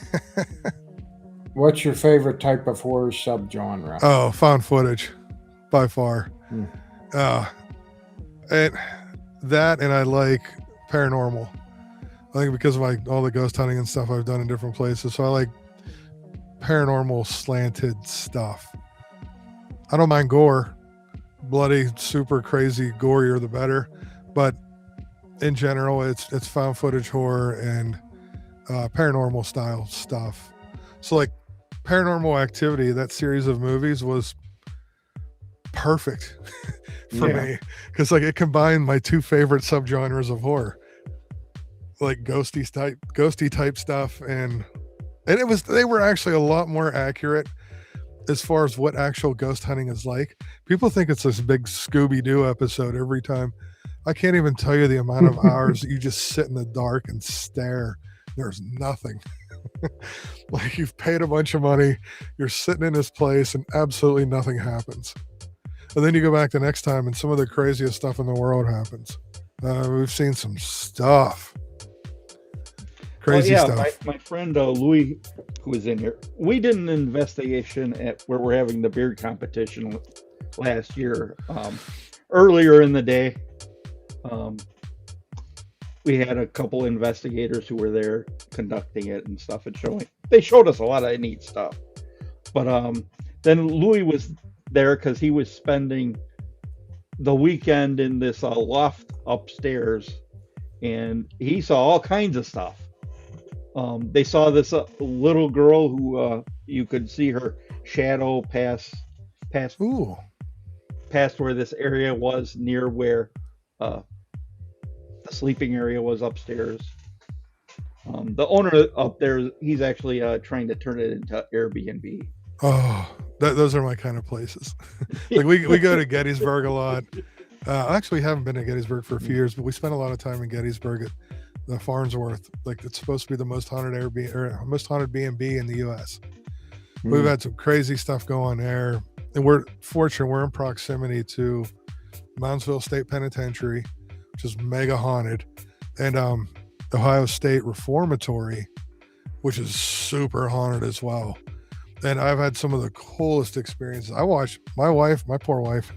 I've dragged her into so many of these places early on. She enjoys going, but we were sitting. In fact, OSR, Ohio State, is where they filmed Shawshank Redemption.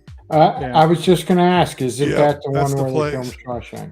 So we were upstairs in the warden's quarters where they did some of the filming up in there, and my wife kept going, like, she kept saying something was touching her. I'm like, all right, I was sitting there watching her. I watched her ponytail come up off the back of her head in the air and drop and hit her in the back of the neck. And she went, she freaked. I that freaked me out. It's the only place I've ever saw, of all the years I've been doing this, it's the only place I ever saw an actual ghost that materialized, took two or three steps, and it was in the cafeteria in the kitchen. I watched it walk, and I about shit my pants. I got great stories from that place. I think I have it posted on my Instagram page. I think I told Jens, I know I told Jens before, you might not remember, but speaking of Gettysburg, my wife was there one time, and with my youngest one, and they were in the building that was an orphanage or something. Oh yeah. Yep. Oh, the place is crazy haunted too. Yeah, and my daughter, they got this picture. My daughter, the youngest one, I forget how old she was. She was young. She was bawling and freaking out about this place. And she was sitting on her grandmother's lap crying, and there is somebody behind them. My wife got the picture, and there was nobody there. Gettysburg has the most ghosts per square mile. I think they're just about anywhere on the planet. All the buildings, the battlefields, we've saw some crazy stuff there. You just can't explain. Yeah, it's going to be hard to see, but if you look, and I posted it February of 22, but so that's my daughter in the green shirt. Okay. This is her nanny with her head right beside hers. And then up here is the image. Holy heck, that's awfully clear. Yeah, and my wife is pretty far away. Well, we've actually shown it on the screen on the show before. Yeah. Oh, that's trippy.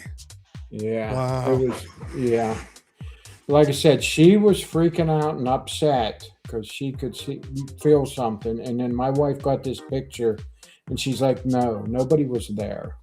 Just her and my wife's mom. Wow. Yeah, crazy. Gettysburg's that's what got me into history. Yeah. I was never a big history fan. We started going out there. I'm like, the history in the place was absolutely amazing. Yeah, my wife, she talks about, trying to get a state job sometime. Mm-hmm. She says, I would love to get a job working there. Yeah. But she said she has seen and heard so many people that have applied for that.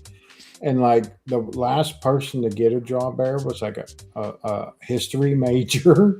She was a history professor. She goes, it's crazy. I believe it. The tours that we've done with a few of the guides are, I've never met a guide in Gettysburg that wasn't incredibly well versed and like amazingly so with the detail. I gotta make a trip back out there. It's been a while. Actually, if you go, so right next to that orphanage, there's a place called Hunt's. That's their little restaurant right down on Main Street. Hunt's, like, they're famous for their Hunt's fries. If you go in there, look on their menu, they have fried eggs for their sandwiches because of me. Oh yeah. I ordered it one day and I was like, hey, we were down there, this was years ago. I was like, can you throw a fried egg on it? Like, it was, you know how it is in Pittsburgh, you get fried eggs on everything. Yeah. And the guy that owned the place come out, he's like, you from Pittsburgh? Yeah. Like, you guys order this stuff. He's like, I never heard anybody doing this. He's like, you know what though? I'm gonna put it on the menu. Like, hell yeah. So for an extra like $1, you can get a fried egg on your sandwich because of Big Stew. If it's still there. Yeah. Mike had the question there. Have you ever seen the live Rocky Horror Show in Pittsburgh? I have not, and I have literally, I had this conversation with my wife not even a week ago, because I would love to go see an actual where they get totally into it and they're throwing bread, they're doing the whole works. I just don't know when it happens. I don't know how to find that show when they do it, but I would love to see back in the that. day, they were like everywhere. Yeah. Now it's more of a special event type thing. Yeah. And I never find out about it in time. But I would love to. I'd love to do that. Just for fun. That's another guy that's been sick for a few years now. That's in a wheelchair. I can't think of his name, but the English actor. Yeah. Tim. Tim Curry. Yeah. Curry. He's in a wheelchair. Yeah. It was Bruce Willis too. He's so far in his later stages of dementia. Like he doesn't. That's so sad. I was never a Bruce Willis fan, but I would never wish something like that on anybody. That's just terrible what it does to people. Yeah. Oh, I was a big Die Hard fan. Yeah. It's not a Christmas movie. Bruce Willis said it himself. Yeah. I guess he was in a Kevin Smith movie, Cop Out. And, Cop Out was a Kevin Smith? Okay. It was. He said it was an absolute nightmare trying to direct Bruce Willis. Oh, yeah. I do remember reading that now. He's like, you can't direct Bruce Willis. He just directs himself. Like, what you do your best just to get through the movie. I can't think of the other guy that was in that. Oh, it was the guy that got hit by a Walmart semi. The comedian from Saturday Night Live. Yeah.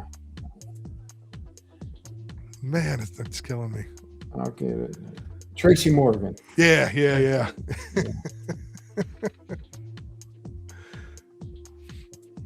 I finally just got in the mail about a month ago. It took forever.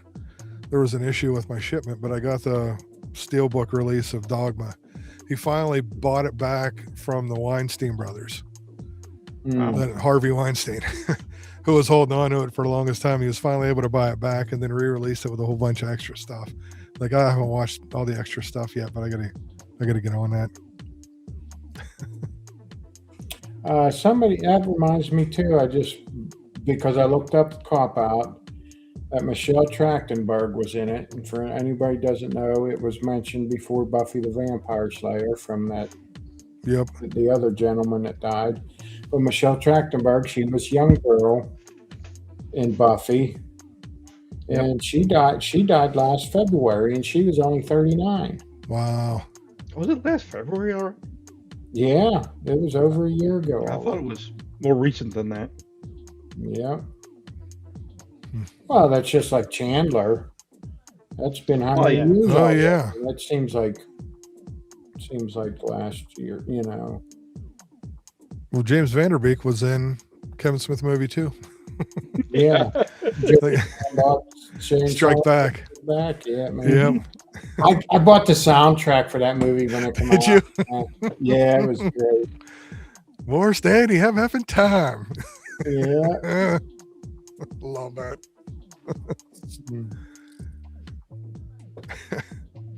Yeah, Jay, he was something. He was just in a TV show that my wife watches. It's some Murdoch Mysteries. And it's set in like the 1800s or something like that. And he just showed up randomly as a character and was saying about how he was getting off the snoochie boochies. I was like, if you don't know who this guy is, like, then none of this is going to make sense. But it made sense to me.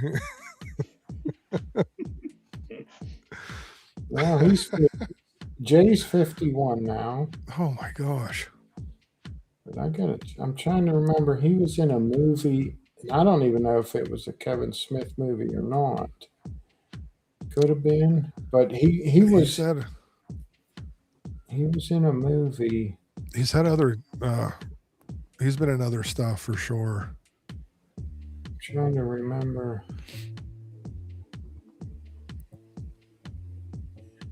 He was in a movie where he was like a a boyfriend of somebody else that was like a famous actress, and I can't. Oh, that's what it was. Zach and Miri make porno. That's Yeah. what it was in. Yeah. I love that movie. The only thing I didn't like about it was Kevin Smith let people improvise a lot, and he never would let any. You've read the words that he printed on that script, and you didn't vary, but he let those guys go off a little bit, and that was the only part about it I didn't care for. But there's some great stuff in that movie. Yeah. That was funny. Tracy Lords making an appearance. Yep. There's so much good stuff in it. Wow. I can't believe we covered so much stuff. I know. Well, I mean, you're like I can tell you a million other things too. It's crazy. Yeah. Well, it's been over 2 hours. Oh wow! I've been keeping you guys. Oh, I'm sorry. I didn't mean it. I was worried that I wasn't going to have enough to talk about. Yeah, I don't think you have that problem. No, I didn't know where to start. What to start with? You know, your music, your 3D printing, your bourbon, and bacon. We didn't even get into beards. Yeah. Yeah. Well, we can definitely do this again. That's funny. Yeah, we covered a lot. That's crazy. Yeah, Brewer. Brewer couldn't we make get it. Yeah, we get That's it. all right. I'll be Brewer. I'll be a half brewed. I can't be Brewer 2.0. He's too good. But that's what I could tell you guys. So I'm going to start doing more content on the on my channel. Finally, I've done a couple of things off and on. I got rid of a lot of my old videos of stuff. I decided to do it. I was going to put a video up even explaining this, which I'll probably still do. Kind of the point of the channel. It's called Big Stu's World, and I'm going to do the anti of what makes a YouTube channel successful. I'm going to cover topics like we did tonight. Like the idea is you should focus on one thing and then explore it well so people can find you. That's not me. You might catch a review on some beard stuff. You might catch some stuff on Halloween stuff, horror movie stuff, guitar stuff. I just got a new guitar pedal board that's going to be my main unit now, replacing my old one. I got a lot to not complain about, but I'm going to have to talk about it and try to help some people out with some of the mistakes that I'm going to make. Just stuff like that. So I'm going to put up a bunch of random stuff. And if I can help, my goal really too is to help promote friends' businesses, friends' streams like this, shows like this, beard guys. I got friends that own music venues, tons of friends in different bands that own record companies. Holy heck. I would like to get into a little bit of the bourbon. I'm trying to get my wife to come on with me and go over do some bourbon reviewing stuff because she's so good at it. And I just got to get her out of that initial fright. Yeah. But so I'm going to be all over the board. You just got to talk to her like you're having a conversation. Yeah. And you don't even think about everybody else there. That's the only way I got through tonight. It just becomes natural. Like, it's honestly the only way I got through tonight. When we first started, I was ready to throw up. I was like, as much as I've done in front of as many people as I've done it in front of, I was nervous. Like, it was 15 minutes later. I tell people our show is the easy show. Yeah. You guys are very relaxing and you make things very super comfortable. Anybody that would be scared to come on this show is wrong because you make it so easy. It's so nice. You forget about everybody else being out there. It's like I'm just having a conversation with you guys, and I occasionally look over and catch a comment. Yeah. Oh, it would have been a little better with Brewer here, but that's all right, Brewer. Like I said, we could do this another Yeah. time, tackle the beard stuff, and who knows what else. Oh, I'd be happy to. I'm sure I'll have more stories. I actually, you pick a topic, I'm sure I can actually give you stories of some crazy stuff, especially the ghost stuff and the music stuff, and maybe we'll have some good Jason stories from Bacon Fest this year. Yeah. That we could. Too bad. I don't know. Are you thinking about making it out to Scott's beard competition? When is it? June 6th. Yeah. I will tell you if that's an option. No, I have a show on June 5th. Okay. Actually, I want to be up near your house, Jason, for that June 5th show. Oh, really? Edgewood Winery, which I think's closer to you. Edgewood Winery. Where's that at? Yeah, it's up. Spring Church. Oh, that sounds familiar. It might not be as close as I think it is. Yeah. I'll just Google it here. It's like an hour and some change for me. Like it takes me forever to get out there. Stanley, since it was your first time here tonight, we really appreciate you being here.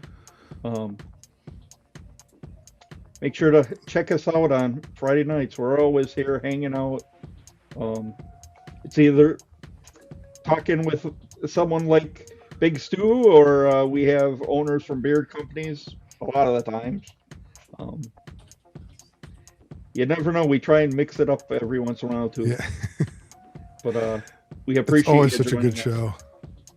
Yeah, don't use mine shows the benchmark because they got way better guests than me. No, you were a great guest.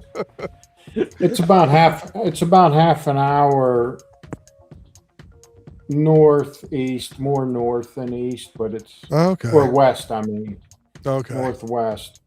It's almost directly straight west from Indiana, PA. Ah.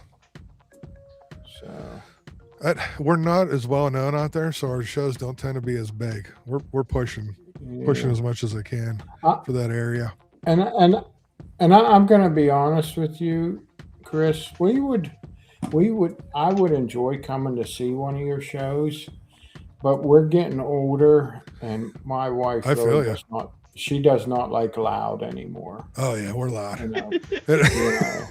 Well, actually, I could say there we try and keep it reasonable because it's an early show. We do like a 7 to 10. So like I got to leave work. I mean, our shows there have been Friday nights, so I got to leave work at like 5, 4, and just bolt straight out to the place to get set up. Oh, in fact, you couldn't do it because you'll be here. Yeah, I'll have to miss that one. Yeah. Well, yeah, a lot of you can always catch us on replay. Oh yeah, and you'll start seeing more videos. I'm going to start posting more videos on the channel, and I usually run the Funhouse channel too. And so I got to get. We have a new singer. We've had him not new. He's been here for a year, but he's phenomenal. We just don't have video of him. Not enough.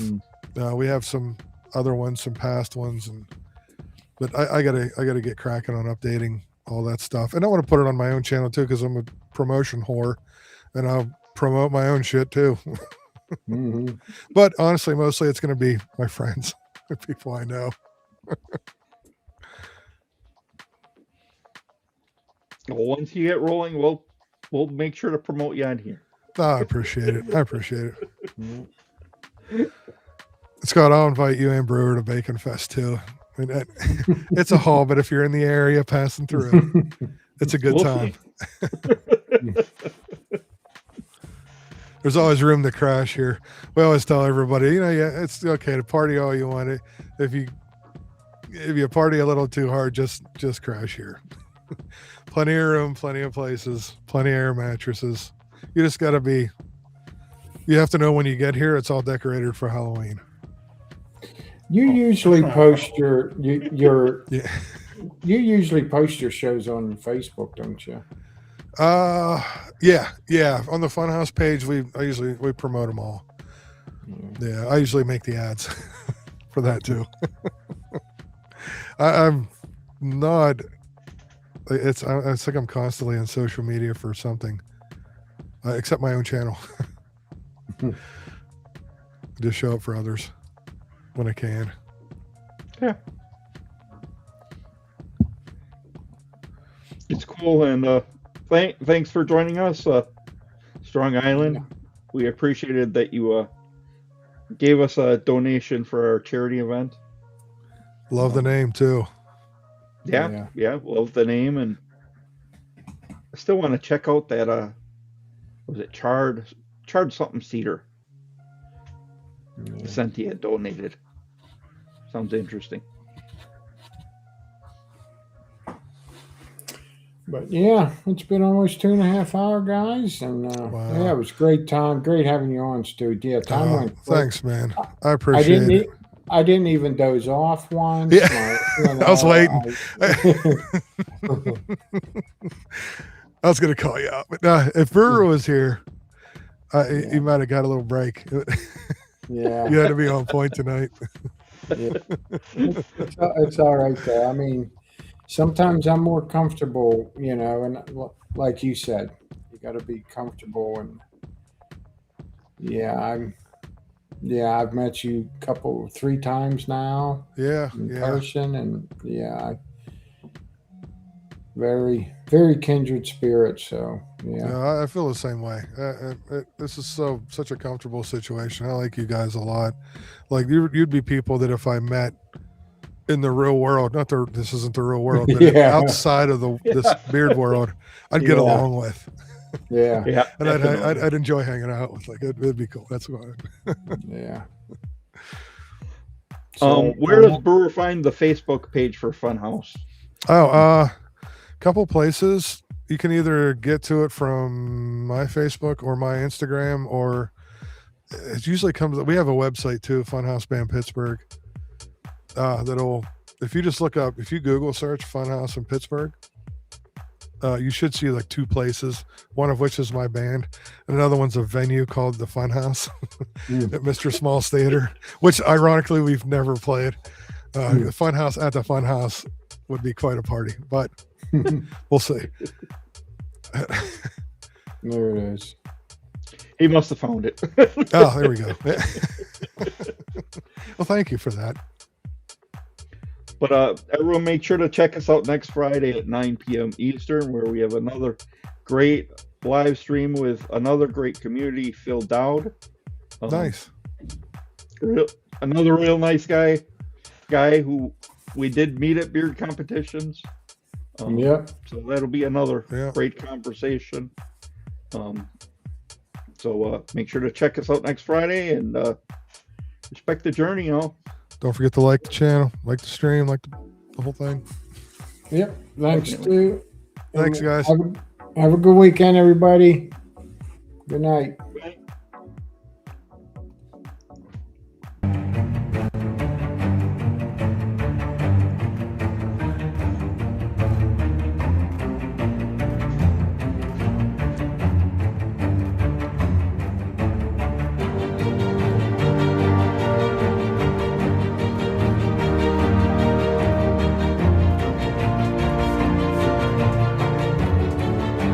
Now's my chance to talk over this. I see people do it once in a while.